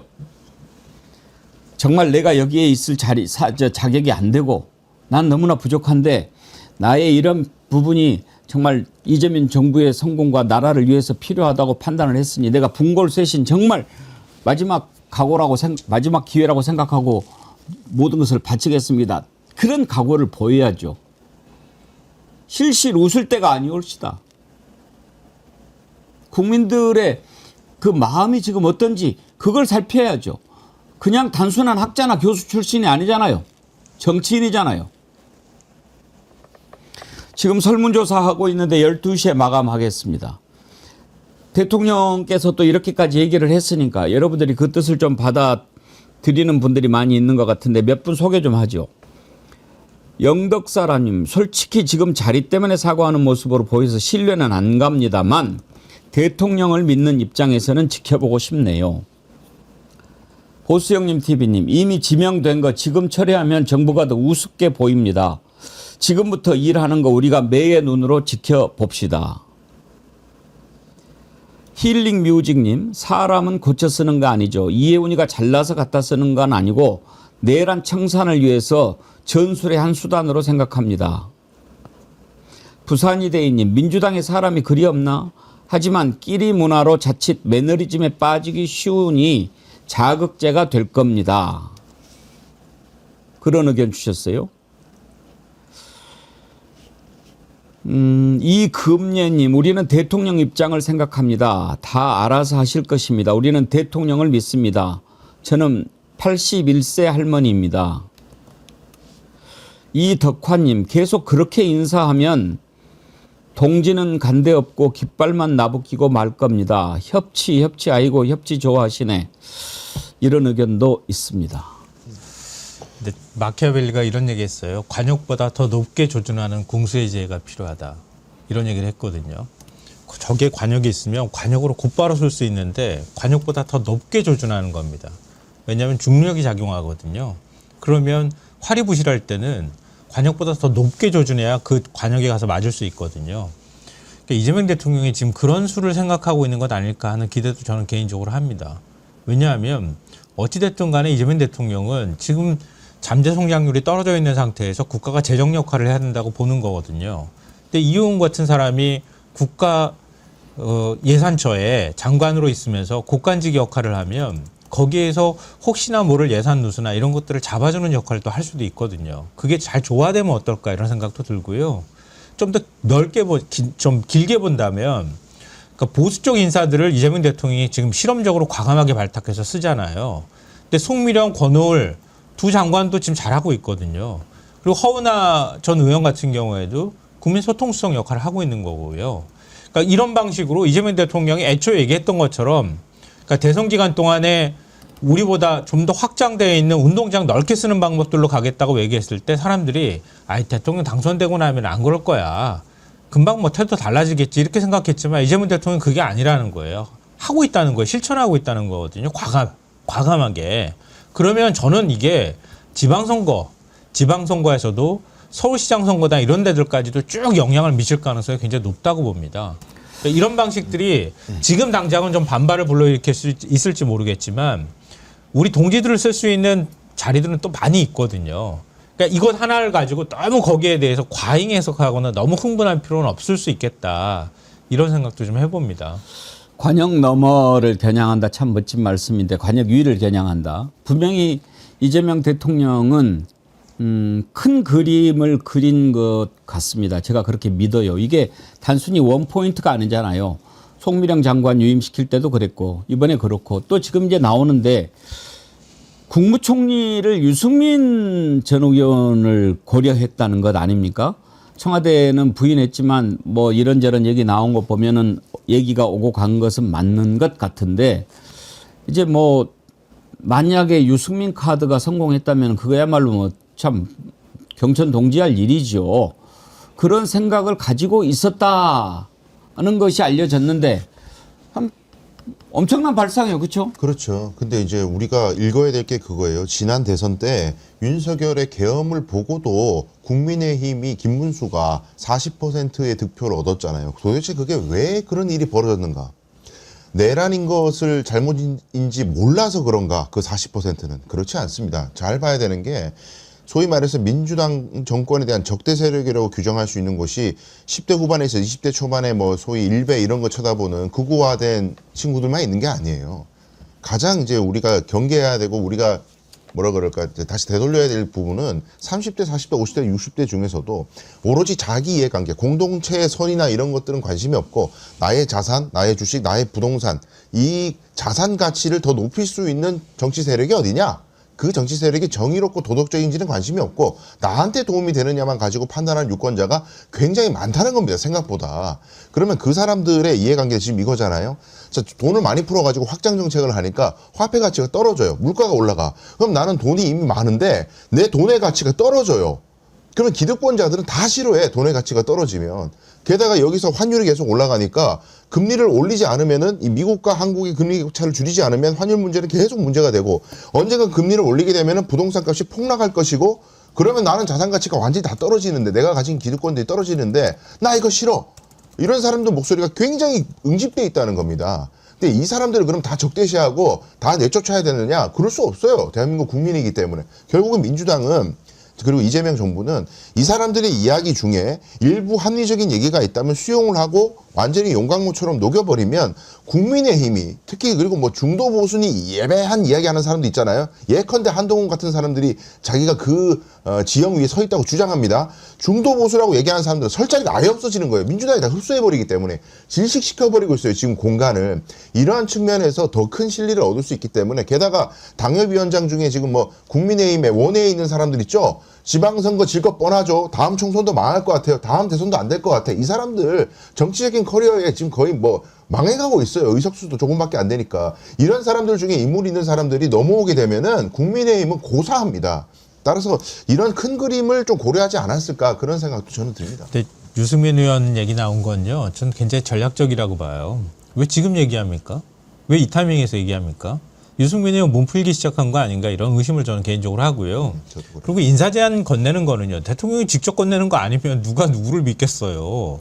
그러니까 다음번에 일종의 섀도우 캐비넷을 만들기 위해서 다양한 인사들을 접촉하는 과정에서 누군가가 접촉했을 수는 저는 있다고 보지만 그게 정말 진정성 있는 제안인지 어느 정도까지 확실하게 총리를 임명하겠다고 하는 마음까지 있었는지 이거는 확인하기가 어렵고요. 어차피 이건 확인이 안 될 거예요. 안 될 건데 이 시점에서 얘기했다고 하는 건 보수 진영 내부에서 유승민 의원 차출론 계속 나오고 있단 말이에요. 그러니까 내가 이런 제안을 받았던 사람이야 라고 하는 화제성을 만들어내면서 다시 한번 여론의 주목을 받기 위한 전략이 좀 깔린 포석이 아닐까 생각합니다. 이재명 정부의 경제 정책 방향이 바뀐 거냐라고 일각에서 의심하는데 저는 그건 아니라고 봅니다. 왜냐하면 어제 기획예산처의 이해운 이제 발탁과 더불어서 제가 사실은 이한주 민주연구원 원장님 뭐 저랑 같이 일하셨던 분이라서가 아니라 이재명 대통령의 모든 핵심 정책을 만들며 같이 온 분을 경제와 관련된 핵심 역할을 하는 정책특별보좌관으로 같이 임명을 했습니다. 그것은 기본 시리즈를 만들었던 이한주라는 특별보좌관을 세움으로써 복지와 기본이 튼튼한 나라라는 한 축을 세우고 기획여산처에 보수정권 출신이지만 경제민주화를 그래도 외쳐왔던 이해운이라는 인물을 세움으로써 성장과 회복, 성장과 복지를 같이 가겠다라는 의지를 저는 나름대로 표한 것이라고 생각을 하고요. 또 이해운이 가서 혹시 기획예산처가 제대로 역할을 못하는 거 아니냐, 대통령의 경제 철학과 다른 방향으로 가냐는 우려를 불식시키기 위해서 대통령의 가장 큰 오랜 멘토이자 민주당과 국정기획위원회에서의 큰 틀을 컨트롤 타워 역할을 했던 큰 인물을 같이 내세움으로써 그런 우려를 불식시키기 위한 장치는 뒀다라고 생각을 합니다. 근데 중요한 것은 성과를 내는 거잖아요. 그래서 저는 앞으로 어떤 경제 성과를 내고 국민들이 그걸 체감하느냐, 이게 정말 우리 정부가 여권이 안고 있는 큰 과제라고 생각합니다. 네, 이재명 대통령이요. 저는 노무현 대통령 좀 닮았다고 생각해요. 늘 평상시에도 그런 생각하거든요. 굉장히 좀 실험적인 걸 좀 좋아하는 스타일이기도 한 것 같고요. 나름 굉장히 전략적인 포석을 둔 것 같고요. 그러니까 지금 이제 지지율이 좋을 때잖아요. 지지율이 안 좋을 때 이런 거 썼다 그러면 아마 더 비난이 거셌을 겁니다. 근데 지지율이 지금 좋을 때 이런 카드를 썼다고 하는 거예요. 그러니까 다른 대통령은 사실 엄두나기가 어려운 방식을 지금 쓰고 있는 거거든요. 그러니까 굉장히 고민이 저는 많았을 거라고 보고요. 이재명 대통령 스타일이 그렇거든요. 신상필벌 확실하게 하겠다고 얘기하는 걸 보니까 나중에 만약에 대통령의 뜻과 정반대로 가겠다 이렇게 고집 피우면은 그냥 장관에서 내려오라고 하면 됩니다. 네, 그럼. 네, 너무 그렇게 어려운 일 아닙니다. 이재명 대통령은 충분히 그렇게 얘기할 스타일이거든요. 그러니까 저는 여러 가지 이제 양론이 있다고 생각하지만 이번에 한번 믿어주시면 어떨까 싶어요. 한번 믿어주시고 쓸 수 있도록 해준 다음에 그 다음에 문제 있으면 그때 가서 지적해도 전 괜찮을 거라고 봅니다. 우리 김성환 평론가님 같은 생각을 하는 분이 훨씬 더 많은 것 같습니다. 방금 전에 이해운 장관 임명 어떻게 생각하십니까? 투표 마감이 됐는데요. 결과를 말씀드리겠습니다. 임명해야 한다가 66%, 철회해야 한다는 34%였습니다. 임명해야 한다가 66%. 오늘 아침에 이재명 대통령이 고려할 요소가 많다 하는 말도 상당히 영향을 미쳤을 것 같습니다. 모두 8,000명이 투표에 참여해 주셨는데요. 투표에 참여해 주신 여러분들께 감사드리고요. 좋아요 숫자하고 거의 같군요. 지금 동접자는 2만 명을 향해 가는데 동접자보다도 좋아요가 아직 10,000명이 또 안 돼요. 꼭 좋아요 하신 분들이 투표도 열심히 해주시고 좋아요도 눌러주시고 예, 구독도 같이 안 누르신 분들은 눌러주시기 바랍니다. 보수형님 TV님이요. 대통령을 우리가 안 믿어주면 누가 믿어주나요? 잘할 때만 와 하지 마시고 조금 실망스러울 때도 지켜보는 마음으로 응원합시다. 이번에 뭐 대통령의 이해운 후보자 지명에 대해서 실망했다기보다는 의아하고 좀 충격을 받은 분들이 많이 있죠. 정말 다시 한번 이야기합니다. 확실하게 반성 사과하고 능력으로 보여줘야 합니다. 그리고 웃지 말고. 이재명 대통령이 앞으로도 이렇게 계속 할 것 같아요. 지금 진보 보수 따지지 않고 일 잘하는 사람. 대선 때도 이재명 대통령이 흥묘 백묘 얘기했어요. 고양이가 검정색이면 어떻고 흰색이면 어떠냐. 쥐새끼만 잘 잡으면 되지. 그런 이야기, 실용주의 이런 이야기 하지 않습니까? 그래서 지금 해양수산부 장관도 보수에서 나오는 거 아니야? 맨 처음에 이제 전재수 장관 물러나고 이재명 대통령이 며칠 뒤에 부산에서 아마 해양수산부 업무 보고 받을 때 그런 얘기 했을 거예요. 해양수산부도 부산 쪽에서 한번 좀 찾아보려고 한다. 그랬어요. 이야, 부산에 민주당, 민주진영에 누구누구지 막 이렇게 했는데, 그 이제 우리가 이쪽만 본 거죠. 근데 더 넓혀놓고 보니까 조경태 의원이 있는 거예요. 조경태 의원. 근데요, 조경태 의원도 좀 왔다 갔다 했어요. 예. 진보인지 보수인지 잘 모르겠고, 일단 지금 국힘당에서 또 왕따 당하고 있죠. 하도 바른 소리 많이 한다고 6선이나 돼요. 지금 국회 최다선일걸요? 네, 맞습니다. 이제 조경태 의원인가 해서 이렇게 기자들이 물어보는데 어제 저도 이렇게 인터뷰하는 걸 쫙 보면서 받은 것 같은데 그런 생각이 들었거든요. 한번 보시죠. 갑자기 지금 우리 당이 여러 가지 어려운 상황이고 또 당을 다시 개혁을 해서 그 국민들께 제대로 된 정당의 모습을 보여야 된다는 생각이고 제가 거기에 제 역할이 있지 않겠나 이렇게 생각합니다. 혹시 뭐 제안을 받거나 하시진 않으셨습니까? 네, 아직 그런 제안 받은 적이 없고요. 어쨌든 그런 이름들이 오르내리는 것은 뭐 있는 것 같은데 저는 제가 하고 싶은 일은 어려운 우리 당을 다시 재건하고 우리 당을 보다 더 혁신해서 국민들께 좀 희망이 있는 그런 정당으로 만드는 데 제 역할이 있다면 그게 최선을 다하고 있습니다. 여러분은 어떻게 보셨어요? 김성환 평론가님. 뭔가 있죠? 있을 것 같아요. 예, 있었을 것 같은데 저는 뭐 저렇게 얘기할 정도면 고사했을 가능성이 매우 높고요. 그러니까 저는 오히려 조경태 의원이기 때문에 뭐 누구 지금 인사 제안을 받은 사람이 조경태 의원이라는 설 때문에 문제가 된다고 보지 않고요. 이재명 대통령이 부산에서 장관 후보를 다시 지명하겠다. 부산 출신에서 이렇게 했을 때 부산이 어수선해지면서 발칵 뒤집어진 거예요. 지금 국민의힘도 발칵 뒤집어진 겁니다. 그러니까 만약에 또 우리 인사들 빼가거나 아니면은 보수 인사를 파격적으로 발탁해가지고 임명을 해버리면 부산시장 선거 전재수 전 장관 지금 뭐 해수부 장관 물러나는 것으로 수사받고 이러는 걸로 굉장히 분위기가 바뀌었다고 생각했는데 단숨에 그걸 뒤집어 엎는 거예요. 그러니까 그만큼 불안하다는 거예요. 지금 국민의힘이. 그러니까 이재명 대통령 그것도 할 것 같거든요. 이게 대통령이 쓸 수 있는 인사로 쓸 수 있는 굉장히 큰 카드라는 걸 지금 보여주고 있다고 봐요. 이재명 대통령이 누구를 임명할지는 모르겠지만 만약에 국민의힘 쪽에서 우려하는 것 정도의 인사가 누군가가 임명이 된다고 하면 아마 부산 정가가 발칵 뒤집어지지 않을까 싶어요. 이게 국민의힘의 탈당 촉진제가 되지 않을까 지방선거 앞두고.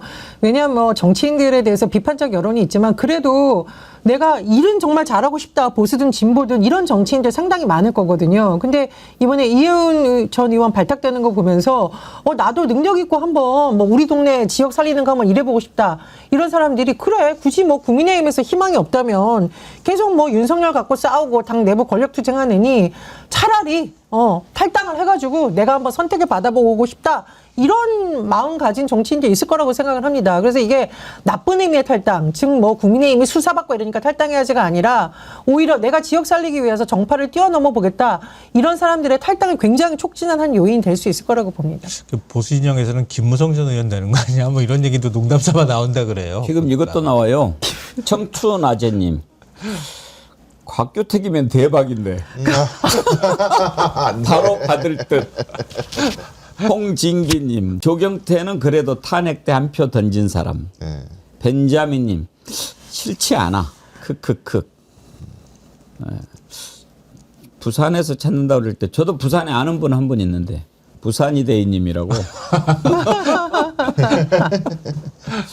어때요? 조경태 의원 인터뷰 보면서. 뭐 저는 이제 웃음이 만연한 걸 보니까 제안이 있었던 것 같긴 해요. 예. 있었던 것 같은데 저걸 제안이 없었다라고 말하는 것 자체가 이제 당에서 여러 가지 또 잡음이 생길까 봐 염려하는 마음 때문에 아마 저렇게 했을 것 같은데 아마 지금 이어질 것 같습니다. 조경태 의원 말고도 여러 가지로 아이디어가 있을 것 같고 저는 개인적으로는 지금 국민의힘이 내부에서 굉장히 자중질환이 있는 상황이고 저 이혜원을 윤리위도 안 거치고 바로 제명을 2시간 만에 해버리고 그런 행동을 보이지 않습니까? 그러니까 여러 군데에서 이미 컨택이 있다는 것을 국민의힘도 정보를 입수를 한 것 같아요.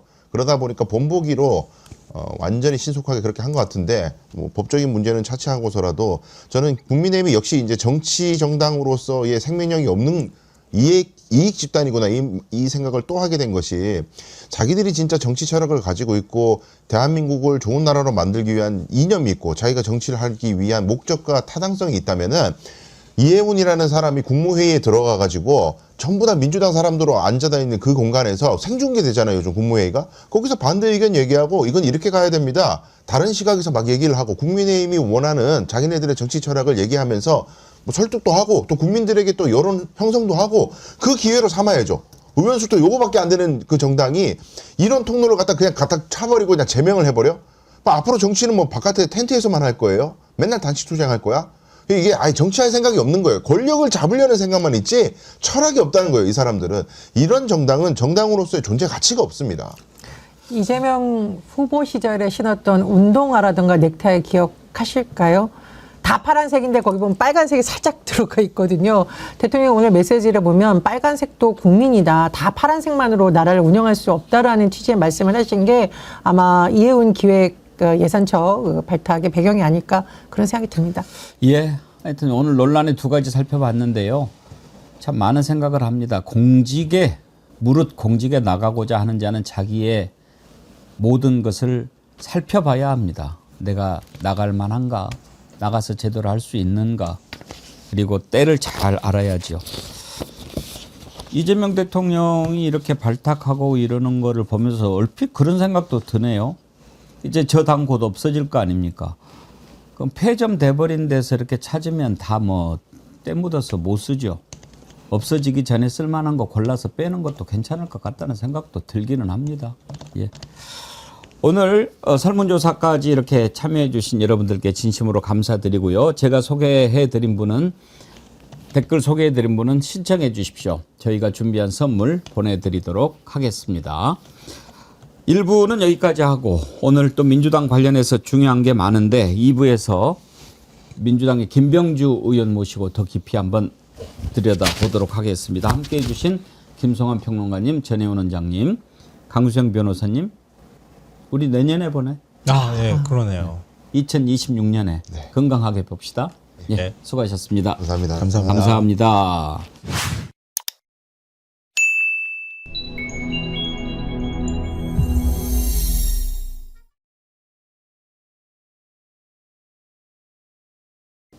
하도 인물이 좋아서 청와대 주인같이 보이는데요.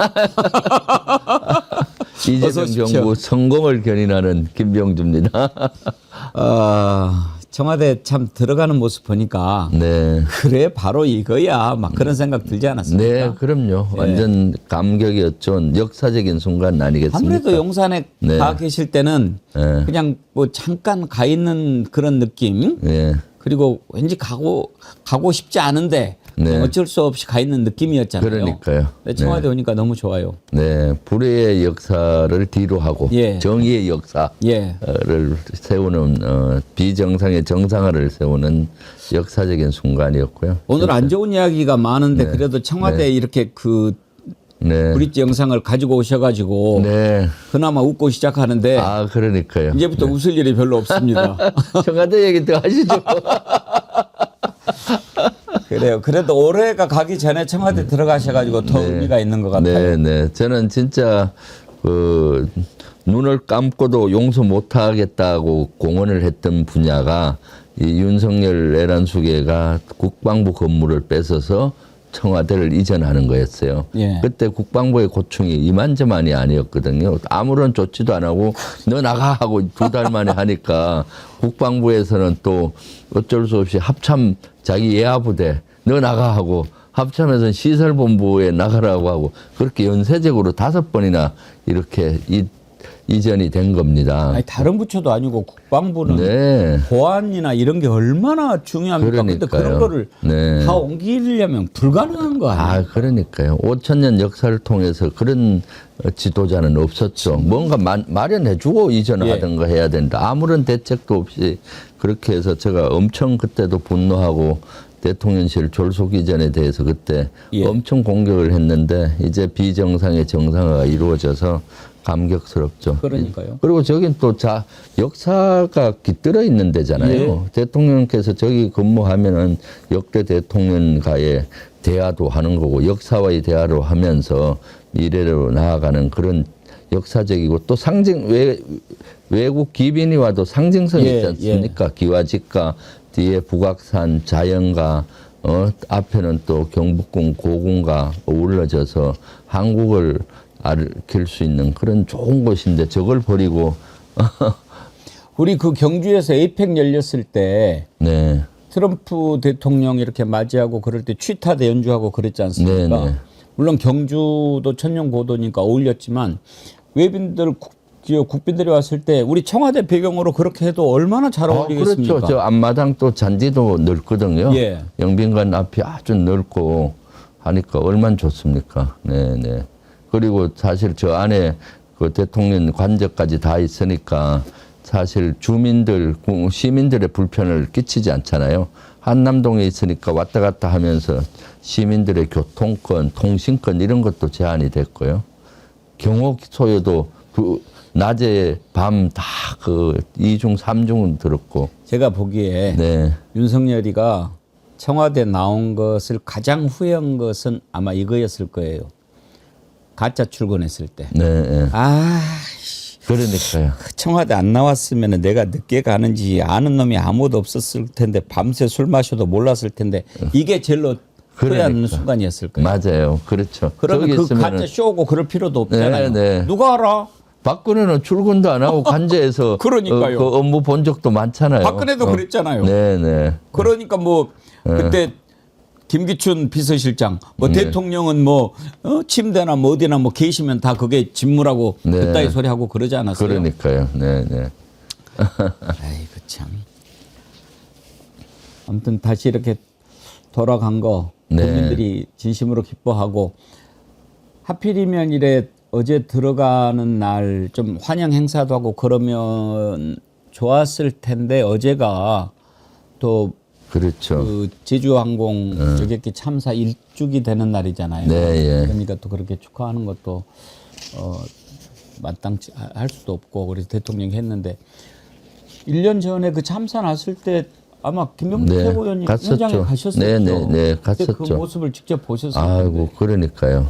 그 참 있어서는 안 될 일이 일어났잖아요. 179분이 참 그렇게 하늘나라로 갔었는데 지금도 사실 거기에 대한 진상조사나 처벌이 제대로 안 되고 있거든요. 제대로 네. 안 된 정도가 아니라 네, 네. 세상에 지금 사고가 난 지 1주기가 됐는데 네, 그것과 관련해서 단 한 사람도 처벌을 받은 사람이 없다. 네, 그렇죠. 말이 됩니까? 그러니까요. 지금 국토부 산하 항공철도 사고조사위에서 조사를 했다고는 하는데 그건 셀프 조사가 되고 하다 보니까 이런 이 지경까지 왔는데 사실 그리고 그때가 12.3 내란 예. 중심점에 있다 보니까 거의 무정부 상태 아닙니까? 네. 그런 것들이 초기에 제대로 조치가 안 되고 그래서 지금 국정조사를 실시를 1월 말까지 하게 돼 있으니까 거기서 엄정히 진상규명을 해서 처벌할 거는 엄정히 처벌하고 해야 되죠. 유가족들은 국정조사를 원하는 것 같던데요. 네네. 국정조사 하실 네네. 예정입니까? 1월 말까지 할 예정입니다. 아, 네네. 그래요? 그래서 국정조사를 해서 명명백백히 밝혀야 되고요. 가족들이 가장 원하는 게 지금 진상조사 아닙니까? 네, 어떻게 네, 해서 이런 일이 일어났는지. 근데 그러니까요. 지난번에 셀프 조사한 거 보면은 그냥 조종사 과실로만 끝내버리려고 하는 게 뻔히 보이지 않습니까? 네. 그러니까요. 네. 어떻게 그렇게 매듭을 지을 수 있습니까? 그러니까. 이런 대형 참사가.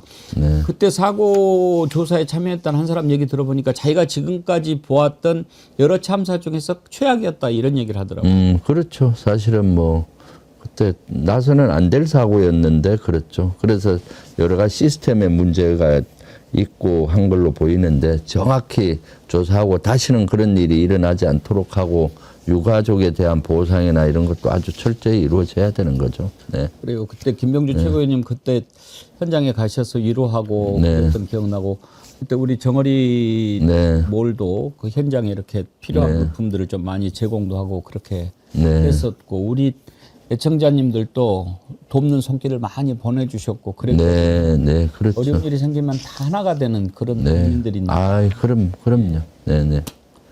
네. 자 어디 당에서 오십니까?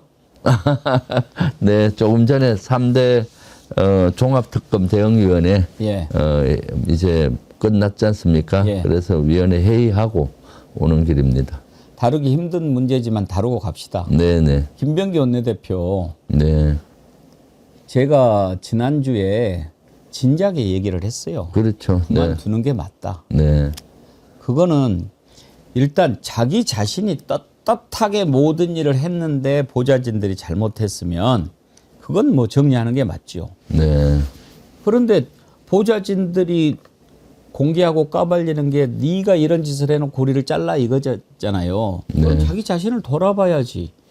그러니까 막 계속 터져 나오는데 결국에는 이제 이거는 수사를 반드시 해야 될 그런 상황까지 터져 나와버린 거 아닙니까? 네, 그렇죠. 왜 망설였을까요? 오늘 그나마 국민의 뜻을 따라서 결심을 해서 다행이라고 봅니다. 좀 늦었죠, 진짜. 좀 가까우셨지 않습니까? 네. 그러면 진작에 좀 네. 불러가지고 그만둬라. 이건 그만두는 게 맞다. 얘기를 해주시지. 그럼. 네. 네, 그런 좀 아쉬움이 있죠. 네. 네. 최근에 벌어진, 그러니까 공개되고 그 폭로된 것 중에서 가장 문제가 심각한 게 강선우 의원과 통화 내용 들어보셨죠? 네네. 그 부분은 공천과 관련해서 1억을 강선우 의원 사무국장이 받았다는 거 아닙니까? 그렇죠. 네. 그리고 그걸 가지고 이제 상의를 했는데 그 녹취가 공개됐는데 그걸 들어보면 김병기 의원이 이제 그걸 알았잖아요. 그리고 이걸 왜 나하고 상의한 얘기는 안 된다라고 했잖아요. 네. 근데 어떻게 그 다음날 공천이 단수 공천이 주어졌습니까? 그러니까요. 그런 것들이 다시 정확히 조사가 돼야 된다고 봅니다. 사실 이런 거는 있을 수 없는 거죠. 공천을 가지고 돈이 왔다 갔다 했다는 거는 이거는 뭐 진짜로 범죄죠. 있을 수 없는 거죠. 예.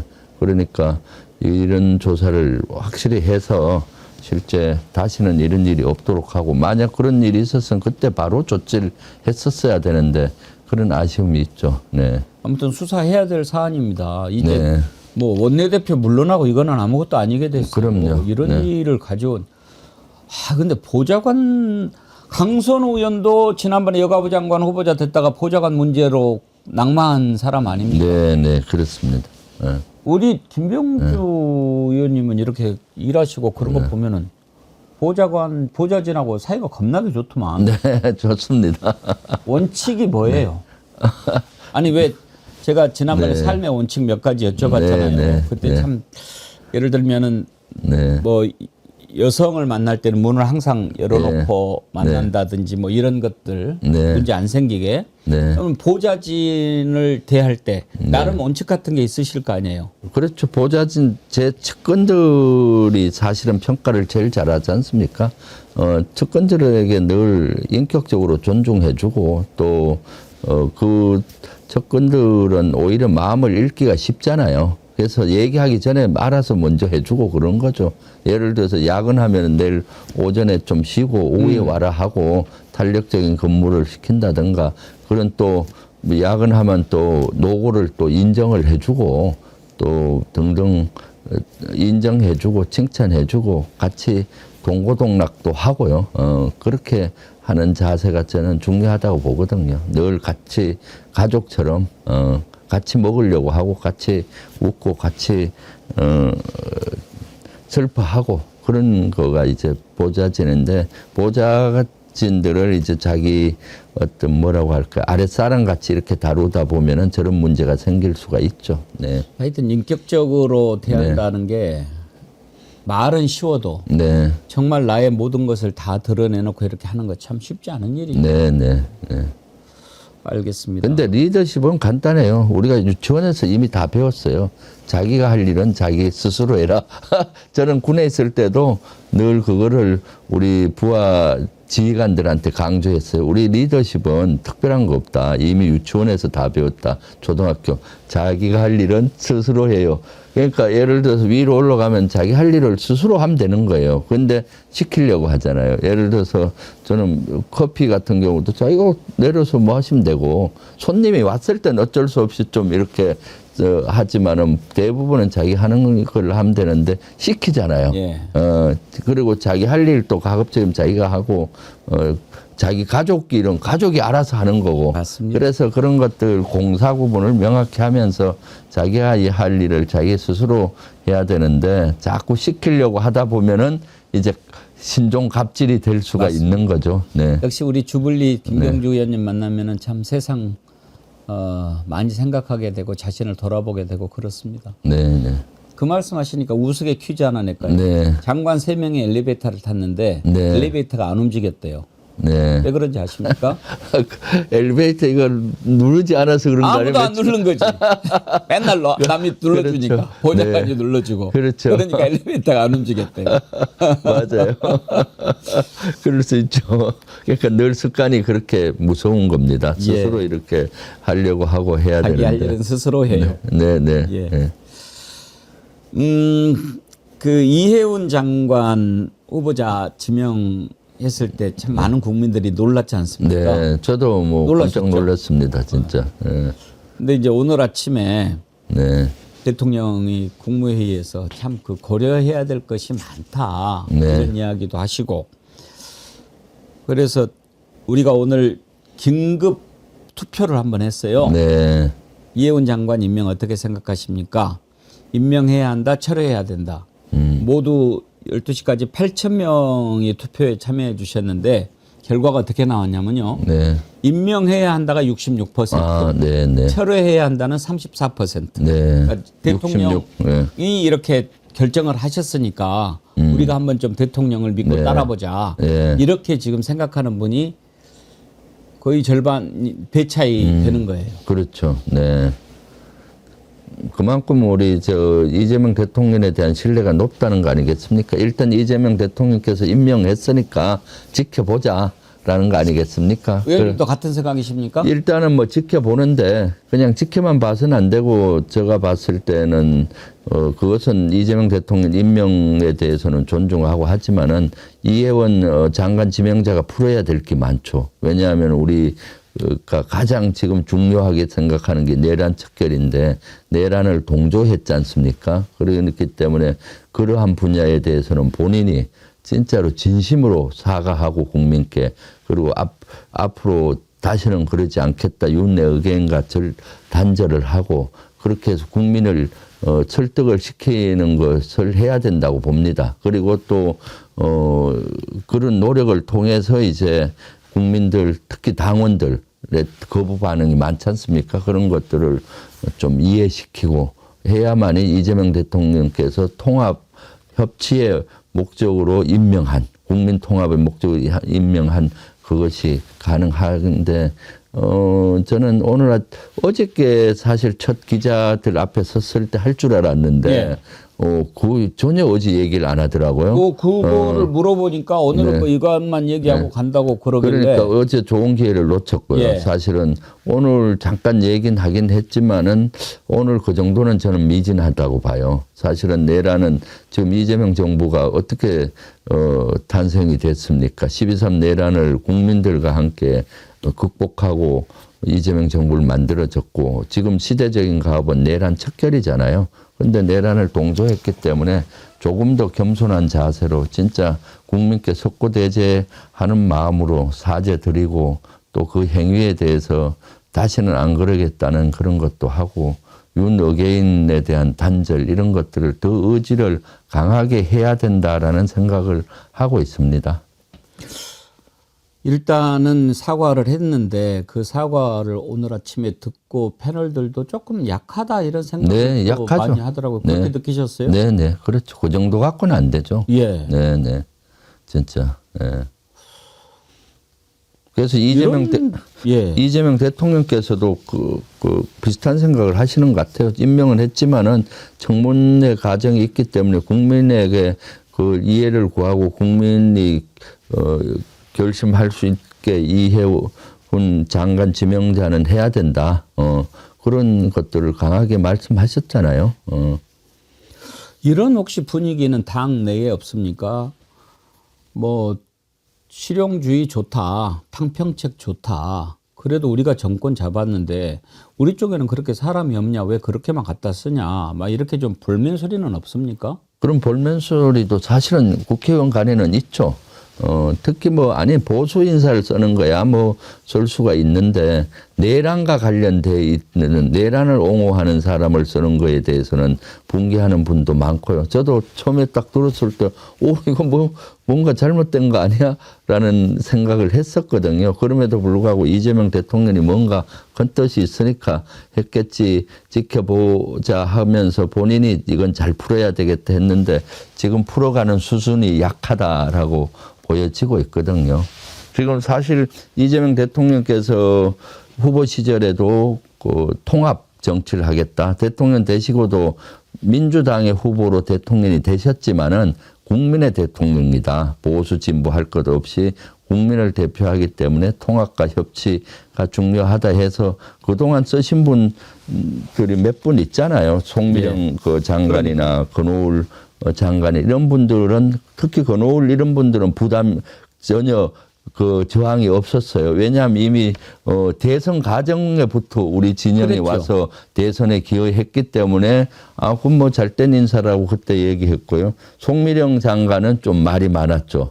전 정부 장관인데 연속해서 쓸 수가 있느냐라고 했지만은 지금 나름 뭐 본인이 사실 반성하고 또 내란 진실을 밝히는 데도 기여하고 지금 잘하고 있어서 만회가 됐는데 지금 실제 장관 지명자 같은 경우는 또 상황이 다르지 않습니까? 내란을 옹호하고 했기 때문에 그래서 이재명 대통령의 통합의 정치, 실용의 정치를 흠집을 내지 않게 하기 위해서는 지금 장관 지명자가 진짜로 낮은 자세로 좀 진정 어린 사과와 재발 방지 또는 단절, 융어게인과 단절 이런 것들에 대한 의지를 강하게 보여줘야 된다라고 생각이 듭니다. 사실 이제 정말 일 잘해야죠. 그렇게 하지 않고는 이 정의님이요. 이혜우는 일을 2배로 잘해야 된다. 네, 그럼요. 해피맘님 다방면으로 지혜로우신 잼통을 믿습니다. 참 설득의 과정이 중요한 것 같아요. 옛날에는 그랬어요. 이제 뭐 권위주의 시대에는 뭐 이렇게 국민들이 약간 이해하기 힘든 일을 딱 하면은 그 밑에서 봉황의 뜻을 연작이 어찌 알겠습니까? 뭐 이따위로 이제 아부하고 막 그러지 않았습니까? 네. 그런데 이제는 국민 눈높이라는 것이 가장 이제 중요한 시대상이 됐으니까요. 네, 네. 그 이번에 청와대에 들어갔는데 지금 여민관 있지 않습니까? 네, 네. 여민관이 그 여가 더불어 여자잖아요. 그렇죠. 백성과 함께. 네. 원래는 여민관이 아니었어요. 위민관이었어요. 네. 백성을 위하는 네. 위민. 근데 위민 하니까 내가 백성을 위하여 뭐 이렇게 권위주의 그렇죠. 냄새가 나잖아요. 그렇죠. 그래서 여민으로 바꾼 거거든요. 네네. 그러니까 지금은 봉황의 뜻, 연작의 뭐 이렇게 갖고는 안 되는 거고. 그럼요. 예. 이제 지금 뭐 아까 말씀하셨듯이 그런 사례들이 있고 이번에 이제 상당히 나왔는데 그러다 보니까 해수부 장관을 또 부산에서 찾는다고 대통령이 얘기를 하셨잖아요. 네네. 조경태 의원 얘기가 또 나오더라고요. 네네. 가능성이 있다고 보십니까? 글쎄요, 뭐 부산에서 찾는다고 했으니까 부산에는 민주당 진영 인사들 또 유능한 사람 많습니다. 그러니까 지켜봐야죠. 그건 뭐 장관 임명 권한은 대통령이 갖고 있으니까. 예. 조경태 의원도 원래는 민주당에 있었잖아요. 또. 네네. 예. 그래서 앞으로 보수 인사들을 더 영입하기는 하실 것 같아요. 꼭 뭐 장관이 아니라 기관장이나 이런 데는. 왜냐하면 통합 대통령께서는 실천력이 강하시잖아요. 말하신 거를 실천하니까 통합 정치하겠다, 협치 정치하겠다. 국민의 여야 할 것 없이 진보 보수 할 것 없이 국민의 대통령이 되시겠다 했기 때문에 인재를 고루고루 쓰려는 노력은 하실 텐데 꼭 뭐 해수부 장관을 특정인 나오는 거는 글쎄요. 저는 지금 그 좀 더 지켜봐야 되겠지만은 아마 해수부 장관도 빨리 지명을 해야 되지 않습니까? 네, 그렇죠. 알겠습니다. 참 대통령이라고 하는 자리가 참 또 이것만 볼 수도 없고 전체를 봐야 되고 또 그 너머도 봐야 되고 네. 참 그렇죠. 네. 그런데 어쨌거나 충격파는 국민의힘이 더 훨씬 더 그렇죠. 거기 완전히 멘붕이죠. 우리보다 충격파는 거기 멘붕이고 그 내부 분열이 일어나는 거죠. 그러니까 사실 되지도 않는 3시간 만인가요? 뭐 최고위를 열어서 서면으로 제명하고 원래 제명은 바로 최고위에서 할 수 있는 게 아니에요. 실제 윤리위를 열어서 그런 데서 하는 절차를 무시하고 그러니까요. 최고위에서 막 제명도 하고 그러니까 그쪽에는 멘붕이 왔던 것 같아요. 이제 멘붕 온 거죠. 네네.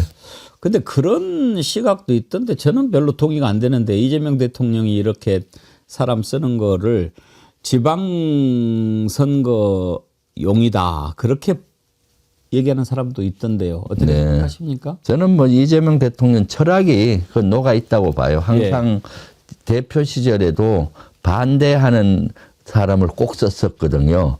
왜냐하면 한 생각으로 가면 안 된다. 예. 꼭 반대하는 사람을 쓰고 그런 사람들의 의견을 듣고 또 의사결정 과정에서도 꼭 반대하는 사람한테 말을 시켜서 반대 논리를 얘기해 보라고 해요. 그런 것들이 그러면 건전한 결심이 되지 않습니까? 예. 그때 대표 시절에 진성준 의장 같은 경우 예.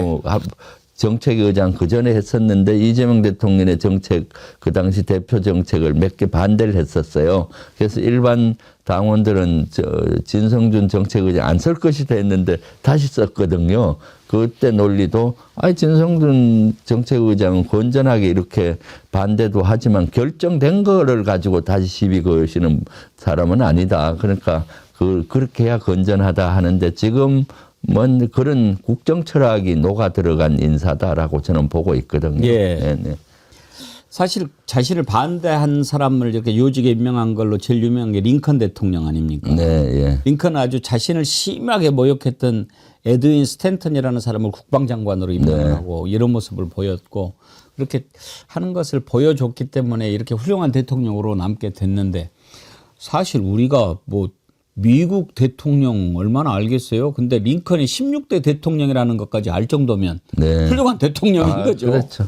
아마 우리 역대 대통령 중에 이렇게 우리 진보 정권에서 자꾸 민주정부를 만들어서 그 국민의힘도 마찬가지예요. 보수 정권에서 이렇게 반대편 인사들을 장관으로 이렇게 기용한 사례를 전 기억이 없어요. 거의 없어요. 그러니까 그만큼 이재명 대통령께서는 특출난 대통령이신 거죠. 그러니까 말만 네. 막 이렇게 뭐 해라 해놓고 막상 하니까 막 놀래서 자빠지는 거 아니에요. 맨날 자기 뭡니까 자기 자기 사람 쓰기에 급급하고 자기 뭐 맨날 자기 편만 쓴다 뭐 어쩌고저쩌고 그랬다가 그래서 그래 그러니까 이제 또 뭐 아이고 해전문 인사다 해서 맨날 자기 인사만 쓰고 했는데 역대 대통령 우리 중에 역사적으로 이렇게 반대 진영에 있는 그것도 바로 당협위원장을 하던 사람을 니네는 해봤어? 뭐 이렇게 되는 바로 거죠. 이렇게 실험적으로 또 실천하시는 이런 용기에 저는 박수를 보내고요. 좀 더 지켜볼 필요가 있고 그렇지만은 지금 장관 후보자는 진짜로 자세를 낮추고 이런 대통령의 의지가 제대로 관철되고 이런 좋은 뜻이 관철되려면은 먼저 청문회 과정에 국민의 어떤 그 심사를 거쳐야 되니까 국민들께 소상히 진짜로 진심 어리게 사과하고 이해하고 또 장관으로 다시 최종되면은 2배 이상 열심히 해서 이재명 대통령의 그 인사가 제대로 했다 이런 평가를 받도록 2배, 3배 더 해야 되는 거죠. 국힘당 그 천막 앞에서 1인 시위 하셨잖아요. 네, 지금도 네. 하세요? 지금 7주차 하고 있습니다. 그 천막 치웠다고 그러던데? 네, 천막은 치웠는데 이제 그 앞에서 하고 있죠. 왜냐하면 지금 내란 척결에 대해서는 지금 2차 종합특검을 해야 되고 그다음에 이제 국민의힘 해산을 위한 촉구 1인 시위를 계속 이어가고 있습니다. 그런데 그 효과가 나름 있습니다. 왜냐하면 국회의사당 앞에서 하니까 국민의힘 의원이나 우리 국회의원들이 계속 왔다 갔다 하면서 보면서 상기시키잖아요. 그래서 내란 전담 재판부 지난번 설치해야 된다 계속해서 관철시킨 거고요. 2차 종합특검 제가 제일 먼저 정청래 대표하고 얘기했는데 결국 법안까지 통과하고 이제 본회의를 곧 통과 직전에 있고요. 그런 여건을 만들고 있는 거죠. 네. 겨울 찬바람 맞으면서 그렇게 1인 시위 하는데도 지금도 피부가 뽀송하니 참 타고나신 것 같아요. 네. 선크림 바르고 합니다. 선크림 바르고. 그렇지만 사실은 저도 1인 시위 하는데 용기가 좀 필요해요. 그렇죠. 사실은 그 의사당 앞에 지난 초기에는 대법원 앞에 혼자 이렇게 서 있기가 사실 매일 용기를 냅니다. 왜냐하면 국회의원은 국민을 대표해서 말하고 국민을 대표해서 시위도 하고 국민을 대표해서 법안을 한다. 지금 우리 국민들이 내란 척결이 안 돼서 얼마나 답답합니까? 그래서 국민과 소통하고 여건을 만들기 위해서 용기 내서 참 하고 있습니다. 네. 응원하고 지지하는 분들이 많으시겠지만 혹시 와서 막 쓸데없는 소리하고 막 그렇게 모욕적인 말하고 그렇게 가는 사람도 있죠. 네네. 국회의사당 앞에도 좀 있어요. 그럴 거예요. 국민의힘 당직자들도 그렇고 국민의힘 의원도 지난번에 시비를 걸고 거기에 또 천막을 쳤던 당시에는 국민의힘 극우 세력들이 위문을 그쪽 국민의힘 천막 친 농성장이 많이 와요. 그거 들렸다가 저한테 와서 고함 치고 가고 막 이렇게. 그때 뭐라고 해주십니까? 그때는 괜히 반응을 안 하죠. 그리고 대신 국회 경비하시는 분한테 좀 이렇게 저분들 좀 조치를 해달라 하면 그분들이 이제 멀리 중재를 하고 그랬죠. 거기서 싸우다 보면 혹시 또 몸싸움이 일어날 수 있고 봉변을 당할 수 있지 않습니까? 불쌍한 자들. 다음으로 넘어가지요. 이제 어제 특검 다 끝나고 김건희 특검에서 발표를 했는데요. 이제 2차 특검 법안 발의는 됐지요. 네네. 언제 혹시 처리할 예정이십니까? 1월 8일을 목표로 하고 1월 있습니다. 8일. 그러면은 이제 1월 8일 오늘이 본회의가 열리는데 오늘까지 물리적으로 어려웠고요.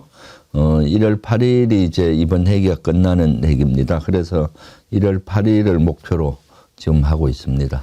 근데 이제 2차 특검도 이제 중요한데 이번에 김건희 특검 끝나고 그 특검보가 밝힌 것 보니까 이 법을 바꾸는 것이 매우 필요하겠더군요. 그러니까 김건희 같은 경우에 사실은 김건희가 다 해먹은 거 아닙니까? 그렇죠. 그런데 김건희하고 윤석열하고 뭐 뇌물 받은데 상의를 한 것이 드러나지 않고 밝혀지지 못하니까 그렇죠. 그걸 뇌물죄로 못 엮고. 네, 맞아요.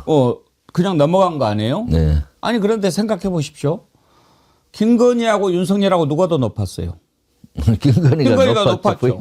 그럼 김건희가 이렇게 뭐 받아 챙기는데 윤석열 허가를 받을 것이 뭐 있어요? 받으면 받은 거고 그런 줄 알아라지. 네. 일반적인 집안이야. 이 사람이 이거 뭐 부탁하면서 이걸 가져왔는데 이거 어떻게 해야 돼? 당장 돌려줘야지 뭐 이렇게 이제 되는 게 정상이 아니에요. 근데 이걸 가져왔는데 금거북이 가져왔는데 내가 이거 김거북이 받았는지 안 받았는지 김건희가 윤석열한테 이야기할 게 뭐 있어요. 시키라면 시키는 거지. 그렇죠. 그랬는데도 그걸 밝혀내지 못하고 또 배우자는 이게 지위가 공직자가 아니다 보니까 법을 못하고 그랬다는 거 아닙니까? 일단 그 어제 발표한 내용 한번 들어보실랍니까? 서로 전혀 공통 분모가 없는 다양한 사람들이 대통령이 아닌 김건희를 찾아가 자신이 원하는 바를 청탁하고 금품을 교부하였습니다. 그 결과 이들의 청탁은 김건희에게 청탁한 그대로 실현되었습니다. 대통령의 배우자가 역사책에서나 볼 법한 현대판 매감 매직을 일삼고 국민의 눈길이 미치지 않는 장막 뒤에서 불법적으로 국정에 개입한 사실이 특검 수사 결과 확인되었다 할 것입니다. 특검은 이러한 대통령 배우자의 헌법 질서 파괴 행위를 전혀 예측하지 못한 기존 법률의 한계로 합당한 처벌에 크게 부족함이 있음을 안타깝게 생각합니다. 역사의 과오가 반복되지 않고 죄에 상응하는 마땅한 처벌이 이루어질 수 있도록 청탁금지법상 공직자 등의 대통령 당선인을 포함시키고 대통령 영부인에 대하여도 형사처벌에 있어 공무원 의제 규정을 두어 금품 수수의 경우에는 공직자에 준하여 엄중하게 처벌될 수 있도록 입법적 보완이 검토될 필요가 있다고 생각됩니다. 그 부분이거든요. 그렇죠. 사실 김건희는 윤석열과 정치 공동체에 했고 또 법을 좀 바꿔야 되겠다는 생각을 저도 했습니다. 왜냐하면 김건희는 혈세를 드리는 서비스를 제공받잖아요. 영부인으로서. 예. 차량이고 거기 비서고 뭐 이런 것 다 받는데 공직자가 아니라는 이유로 신분이 저런 것들을 연결고리가 안 되고 하지 않습니까? 그래서 사실은 제가 봤을 때는 혈세를 가지고 서비스를 부인이 제공받고 하면은 당연히 저런 공직자에 준한 신분을 갖고 있기 때문에 또 김건희 어디 가면 다 그 경호까지 받지 않습니까? 그러니까요. 그러니까 그렇게 법을 좀 바꿔야 된다는 생각을 했습니다. 정치 공동체인데 단지 김건희와 윤석열이가 알았느냐 모르았느냐 확인할 수 없잖아요. 부부의 일을 어떻게 압니까? 아니 확인을 못했다고도 하는데 제가 네. 보기에는 네. 상의도 안 했을 거라고요. 뭘 그러니까요. 아랫놈하고 상의를 해요. 네. 김건희 지가 마음대로 한 네, 거지. 네. 내가 하라면 시키라면 시키는 거지. 네. 저기 나 금거북이 받았는데 이 사람 좀 시켜줘야 되겠어. 이러겠어요 김건희가. 그러니까요. 네. 이병이라고 있어. 그 사람 갖다가 교육위원장 서면 알았어 이렇게 하겠어. 그러니까요. 네. 그러다 보니까 이번에 지금 알선 수재로만 적용을 했거든요. 그러니까. 네. 알선 수재 법정형은 5년 이하의 징역 또는 1,000만 원 이하의 벌금 이것밖에 안 돼요. 뇌물인데 뇌물죄로 하려면은 근데 뇌물이 이제 1억 원 이상인 경우에는 무기 또는 네. 10년 이상이거든요. 네네. 지금 받은 것 밝혀진 것만 해도 몇 억이잖아요. 그렇죠. 그러면은 이건 무기징역까지 가야 되는데 뇌물죄는 공무원과 중재인으로 한정이 된단 말이에요. 네. 그러면은 공무원과 중재인이니까 윤석열하고 공모관계가 인정이 돼야 되는데 그걸 못 밝혀내니까 우리가 처벌을 하고 싶어도 법에 없다 이 말이에요. 네. 물론 이런 경우가 또 나오겠습니까만은 어찌됐든 법의 미비점 아닙니까? 그렇습니다. 네. 그런 걸 보완을 해야 된다고 생각이 듭니다. 네. 2차 특검은 어떤 부분에 초점을 제일 맞춰야 된다고 생각하십니까? 2차 특검은 각 그 3개 특검에서 미비점을 다 저희들이 염출을 해서 그 법안에 였습니다. 최혜병 특검 같은 경우는 제일 중요한 부분 빠진 부분이 임성근 해병대 1사단장의 구명로비 예. 그 부분이 수사에서 못 빠진 거거든요. 그래서 그런 파트에 대해서 꼭 해야 되는 거고요. 내란 특검은 또 실제 사법부에 대한 거와 국민의힘 내란에 대한 연관성 이런 수사도 해야 되고 그다음에 비상계엄이 일어난 이후에 여건이 조성되지 않은 상태에서 비상계엄을 했는데 비상계엄 사후에 여건을 만들려고 하기 위해서 오비나 HID를 용언해서 뭐 청주공항 폭발하겠다 뭐 이런 테러에 대한 준비가 있었지 않습니까? 예. 그런 것들도 제대로 된 수사가 안 이루어진 거거든요. 그리고 지구계엄사, 지역계엄사, 전국 비상계엄이었기 때문에 그런 것들도 안 이루어졌고요. 그래서 그런 것들이 포함이 됐고 김건희 특검에서도 미진한 분야가 아주 많지 않습니까? 그런 분야를 다 포함하는 걸로 그렇게 법안에 포함이 되어 있습니다. 그래서 미진한 분야를 그렇게 하려고 하는 겁니다. 어제 발표할 때 보니까 이제 많은 부분을 국수본에 이첩을 했거든요. 네네. 그러면은 이제 2차 특검이 시작이 되면 국수본에 갔던 것을 다시 받아와서 특검이 해야 된다고 보십니까? 아니면 국수본에 맡긴 거는 놔두고 다른 부분을 해야 된다고 생각합니까? 아마 갖고 와서 해야 될 겁니다. 다시? 네. 왜냐하면 국수본에서는 경찰이 지금 하는데 행정부 소속이잖아요. 대통령이 통제하기 때문에 국수본에서 하게 되면은 대통령이 또 뭐 어떻게 한다 이렇게 공격을 할 수 있거든요. 그 보수에서. 그래서 종합특검으로 가면은 독립적인 수사가 되기 때문에 그 관련 범죄에 대해서 종합특검에 명시된 것들은 다 가지고 와서 해야 되는 거죠. 아무튼 이제 2026년은 그야말로 좀 서둘러서 내란을 네. 완전히 네. 정리하는 것.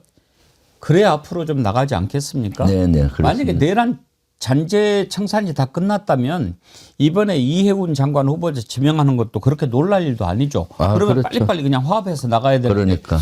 아직 내란도 안 끝났는데 내란 사과도 안 한 사람을 이게 가장 컸던 거잖아요. 네, 네, 그럼요. 내란 척결이 안 되니까 우리 국민들이 얼마나 답답해하고 있습니까? 그런데 이제 이해운 같이 내란에 동조했던 또 옹호하는 이런 사람을 쓰게 되니까 그 우리 국민들이 거기에 대해서는 뭐 퀘스천 마크를 갖고 있는 거죠. 네. 내년에 첫 번째 가장 큰 과제는 내란 티끌까지 잔재를 다 털어내는 네. 것. 그 청산이 제 일이라고 생각하고 우리 내란의 영웅 김병주 의원님을 모시고 우리가 내란 잔재 청산 네. 이런 거 관련해서 한번 특별 프로그램 하나 해보고 싶은데 괜찮으세요? 네, 아이고 좋습니다. 한번 해봅시다. 네, 해야죠. 예. 박선원하고 저하고 예를 들어서 박선원 의원하고. 같이 하면 좋죠. 내란의 영웅들 아닙니까? 영웅까지는 아니지만 하여튼 내란의 핵심 선봉장 역할을 했었던 두 사람이 좋습니다. 같이 하면은 한번 해보십시다. 한번 프로그램 만들어 주십시오. 예, 두 분이 가장 그 네. 시간 내기 좋은 데를 네. 알려주시면 네, 네. 한번 멋지게 한번 해보죠. 아이고, 그래서 그렇게 해서. 우리가 힘을 모아서 대청소를 한번 하시죠. 네, 네. 그렇게 해야죠. 백운기 정치 1번지에서 예. 내란 척결 끝까지 간다. 정치 1번지는 이 프로그램이고 이제 별도로 프로그램을 하나 그렇지. 만들어야죠. 우리 저번에 백운기에 TV에서. 그러면은 다른 예. 뭐 내란 척결에 관련된 프로그램을 만들어서 오케이. 끝까지 내란 척결 우리가 여론을 만들어서 간다. 감사합니다. 네, 네. 너무 좋은 생각입니다. 네. 끝으로 이제 통일교 특검법도 지금 준비하고 있지 않습니까? 네, 네. 예. 일단 각 당이 준비해서 한다라고 하는데 아마 국힘당이 민주당이 받을 걸 예상을 못했겠죠. 네, 그래서 네, 이제 그렇죠. 깜짝 놀랐는데 네. 지금은 진행이 어떻게 되고 있습니까? 지금 이제 통일교 특검법이 발의가 됐고요. 예. 신천지 포함을 해서 이것도 원래 오늘쯤 통과시키려고 했는데 도저히 물리적으로 안 돼서 오늘 본회의가 열리거든요. 오늘은 안 되고 1월 8일이 그 다음 본회의 날짜입니다. 통일교 특검법? 예, 예. 아니 여야가 합의해서 처리 안 합니까? 여야 합의해야 되는데 본회의를 통과해야 되잖아요. 지금 우리가 발의는 해놓은 상태거든요. 합의안이 나왔나요? 아직 안 나왔죠. 근데 본회의를 넘기면 안 되죠. 그래서 합의를 1월 8일 이전까지 해보고 최대한 속도가 안 되면? 있게 안 되면 우리 안이라도 올려서 1월 8일을 목표로 지금 하고 있습니다. 그런데 아마 국민의힘에서는 필리버스터도 나올 확률이 많거든요. 그래서 자기들이 지금 하자고 8일 날 해야 되는 게 두 가지예요. 종합특검, 2차 종합특검하고 그다음에 통일교 특검법이죠. 그래서 사실 우리가 아는 안은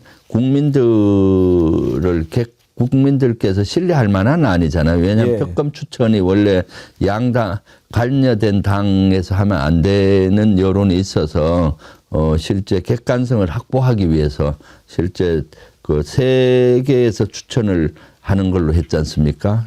대한 변호사협회하고 한국법학교수회하고 법학전문대학원 협회에서 1명씩 하면 3명이 추천되면은 대통령께서 3명 중에 1명을 임명하는 구조로 가는 거고 이것도 최대한 빨리 속도감 있게 하려고 합니다. 그 대신 이제 여야가 합의를 해보고 예. 합의가 안 된다면은 우리 안으로라도 추진을 해야 되겠죠. 그런데 지금 장동혁은 이거 갖고 물타기 하려고 지금 뭐 단식을 하니 또는 발목 잡으려고 계속 하고 있거든요. 왜냐하면은 통일교 특검법 신천지 포함한 이것은 자기들이 스스로 무덤을 팠다고 보여지거든요. 예. 우리 당은 뭐 개인으로 관여된 몇 분의 의원이 전직하고 현직 의원이 있지만 그쪽은 당이 관여가 된다는 정황들이 많지 않습니까? 이것이 밝혀지면은 이제 위원정당으로 해산할 이유가 하나 더 생기는 거죠. 내란에 관여된 위원정당 플러스 정치와 종교가 분리되도록 헌법에 돼 있는데 정치와 종교 일치하는 교리를 가진 통일교에 같이 연루돼 있고 신천지가 선거에 개입됐다는 정황이 있지 않습니까? 예. 그러면 이것은 헌법을 위배하기 때문에 위원정당 해산 사유가 된다. 그러니까 지금 국민의힘에서 우리가 안 받을 줄 알고 막 해야 된다고 했는데 받는다 하니까 경기를 해버리는 거죠. 예. 네. 코미디 하겠네요 또. 네네. 알겠습니다. 정청래 대표가 긴급 최고위원회 소집했네요. 후임 원내대표 빨리 선출하자고 그러는데 김병주 의원님이 하시면 참 좋겠지만 지금 경기지사 출마 준비하고 계시죠? 준비는 잘 되고 계십니까? 뭐 열심히 하고 있고요. 지금은 사실 12월까지는 내란 척결에 좀 집중했고요. 이제 내년부터 좀 더 본격적으로 움직이셔야죠. 네, 하려고 합니다. 일단 뭐 최고위원 네. 그만두셨을 때는 이제 네. 출마 뜻을 네. 밝히신 거고 네, 네. 이제 출마 선언을 해야 되는데 네. 출마 선언은 또 내란 또 문제가 있으니까 그렇죠. 이걸 네. 또 하고 네. 우리가 출마 선언식을 근사하게 좀 잘 준비를 해봐야 될 텐데. 아, 네. 그래서 연초에 좀 출마 선언을 하고 연초에는 또 희망차게 또 미래로 나아가야 되기 때문에 연초에 할까 생각하고 있습니다. 그럼 본격적으로 이제 준비를 해야 되죠. 알겠습니다. 네. 후임 원내대표 벌써 뭐 얘기가 막 이런저런 사람들 나오던데요? 네, 뭐 여러 명 언론에도 나오고 예. 사실은 후임들은 이미 5월이면은 그 원내대표 선거가 있잖아요. 예. 그럼 그 원내대표들도 지금부터 움직였거든요. 5월 이후에 하는 원했던 그럼 사람들 이번에 좀 뽑힌 있어요. 사람은 1년 합니까? 자녀 임기 합니까? 자녀 임기를 하겠죠. 자녀 임기를 하고 아마 이번엔 몇 개월 아니기 때문에 그 재선할 수 있는 기회를 주지 않을까요? 아, 네네. 그 할 사람을 뽑겠. 근데 지금 얘기 네. 나오는 거 보면은 네. 오히려 또 그런 정도는 아니고 자녀 임기니까. 자녀 임기거든요. 예, 다음에 하고 네. 그러려고 하는 것 같이 보이기도 하고 그렇던데요. 네네. 그거는 조금 우리가 룰을 어떻게 만드느냐인데 제가 봤을 때 몇 개월 안 되니까 예. 몇 개월 하고 그 다음에 이제 한 번 더 재선할 수 있는 선거를 통해서 예. 기회를 주는 것도 나쁘진 않을 것 같습니다. 네. 일단 당내 선거는 이럴 때는 자주 있는 것은 별로 안 좋아요. 네, 지금 네. 최고위원 선거를 놔두고도 벌써부터 친명이네 친청이네 또 이렇게 해서 또 싸우더라고요. 그러니까 다 친명이지 무슨 친명 친청 해갖고 아이고. 그런 게 분명히 있어요. 네, 네. 어제 저희가 이제 최고위원 후보들 좀 네. 만나보고 있는데 이성윤 의원 만났거든요. 그랬더니 막 몇몇 사람은 왜 뭐 한쪽만 부르냐. 하루에 다 못 부르니까. 네, 네. 내일 강덕구 의원 이제 오시거든요. 아, 네. 그럼 또 강덕구 의원은 또 친명이네 친청이네 막 이러는데 왜 그런 이야기를 자꾸 이렇게 하는지 모르겠어요. 네, 그럼요. 지금 사실은 민주당 우리 의원들은 대다수가 전부 다죠. 이재명 정부 성공을 위해서 뛰고 있거든요. 예, 이재명 정부 성공을 바라고 이재명 정부 성공을 위해서 다 헌신하는데 지금 당이 조금 그런 선거 과정에서 자꾸 이렇게 나누어지는 모습을 보여지고 있어서 안타깝죠, 사실은. 참 정치 어려워. 네네. 그렇습니다. 예. 네. 올해 이제 하루 남았네. 네네. 우리가 내년에 네. 뵈야 될 텐데 네. 내년을 기다리는 우리 애청자님들한테 덕담 한마디 해주십시다. 올 한 해는 먼저 감사의 말씀을 전합니다. 12.3 내란을 극복하고 이재명 정부 만드는데 여러분들이 애써주셔서 고맙고요. 내년에 이제 비정상의 정상화가 됐으니 앞으로 나아갈 길만 남은 것 같아요. 그래서 여러분들 뜻하신 바 내년에 다 이루어졌으면 좋겠고요. 그리고 이재명 정부 성공, 또 저는 경기도가 뒷받침해야 된다고 생각하기 때문에 그런 노력도 열심히 하겠습니다. 같이 갔으면 좋겠습니다. 네, 예, 감사합니다. 네, 함께하면 감사합니다. 됩니다. 네, 함께하면 되죠. 고맙습니다.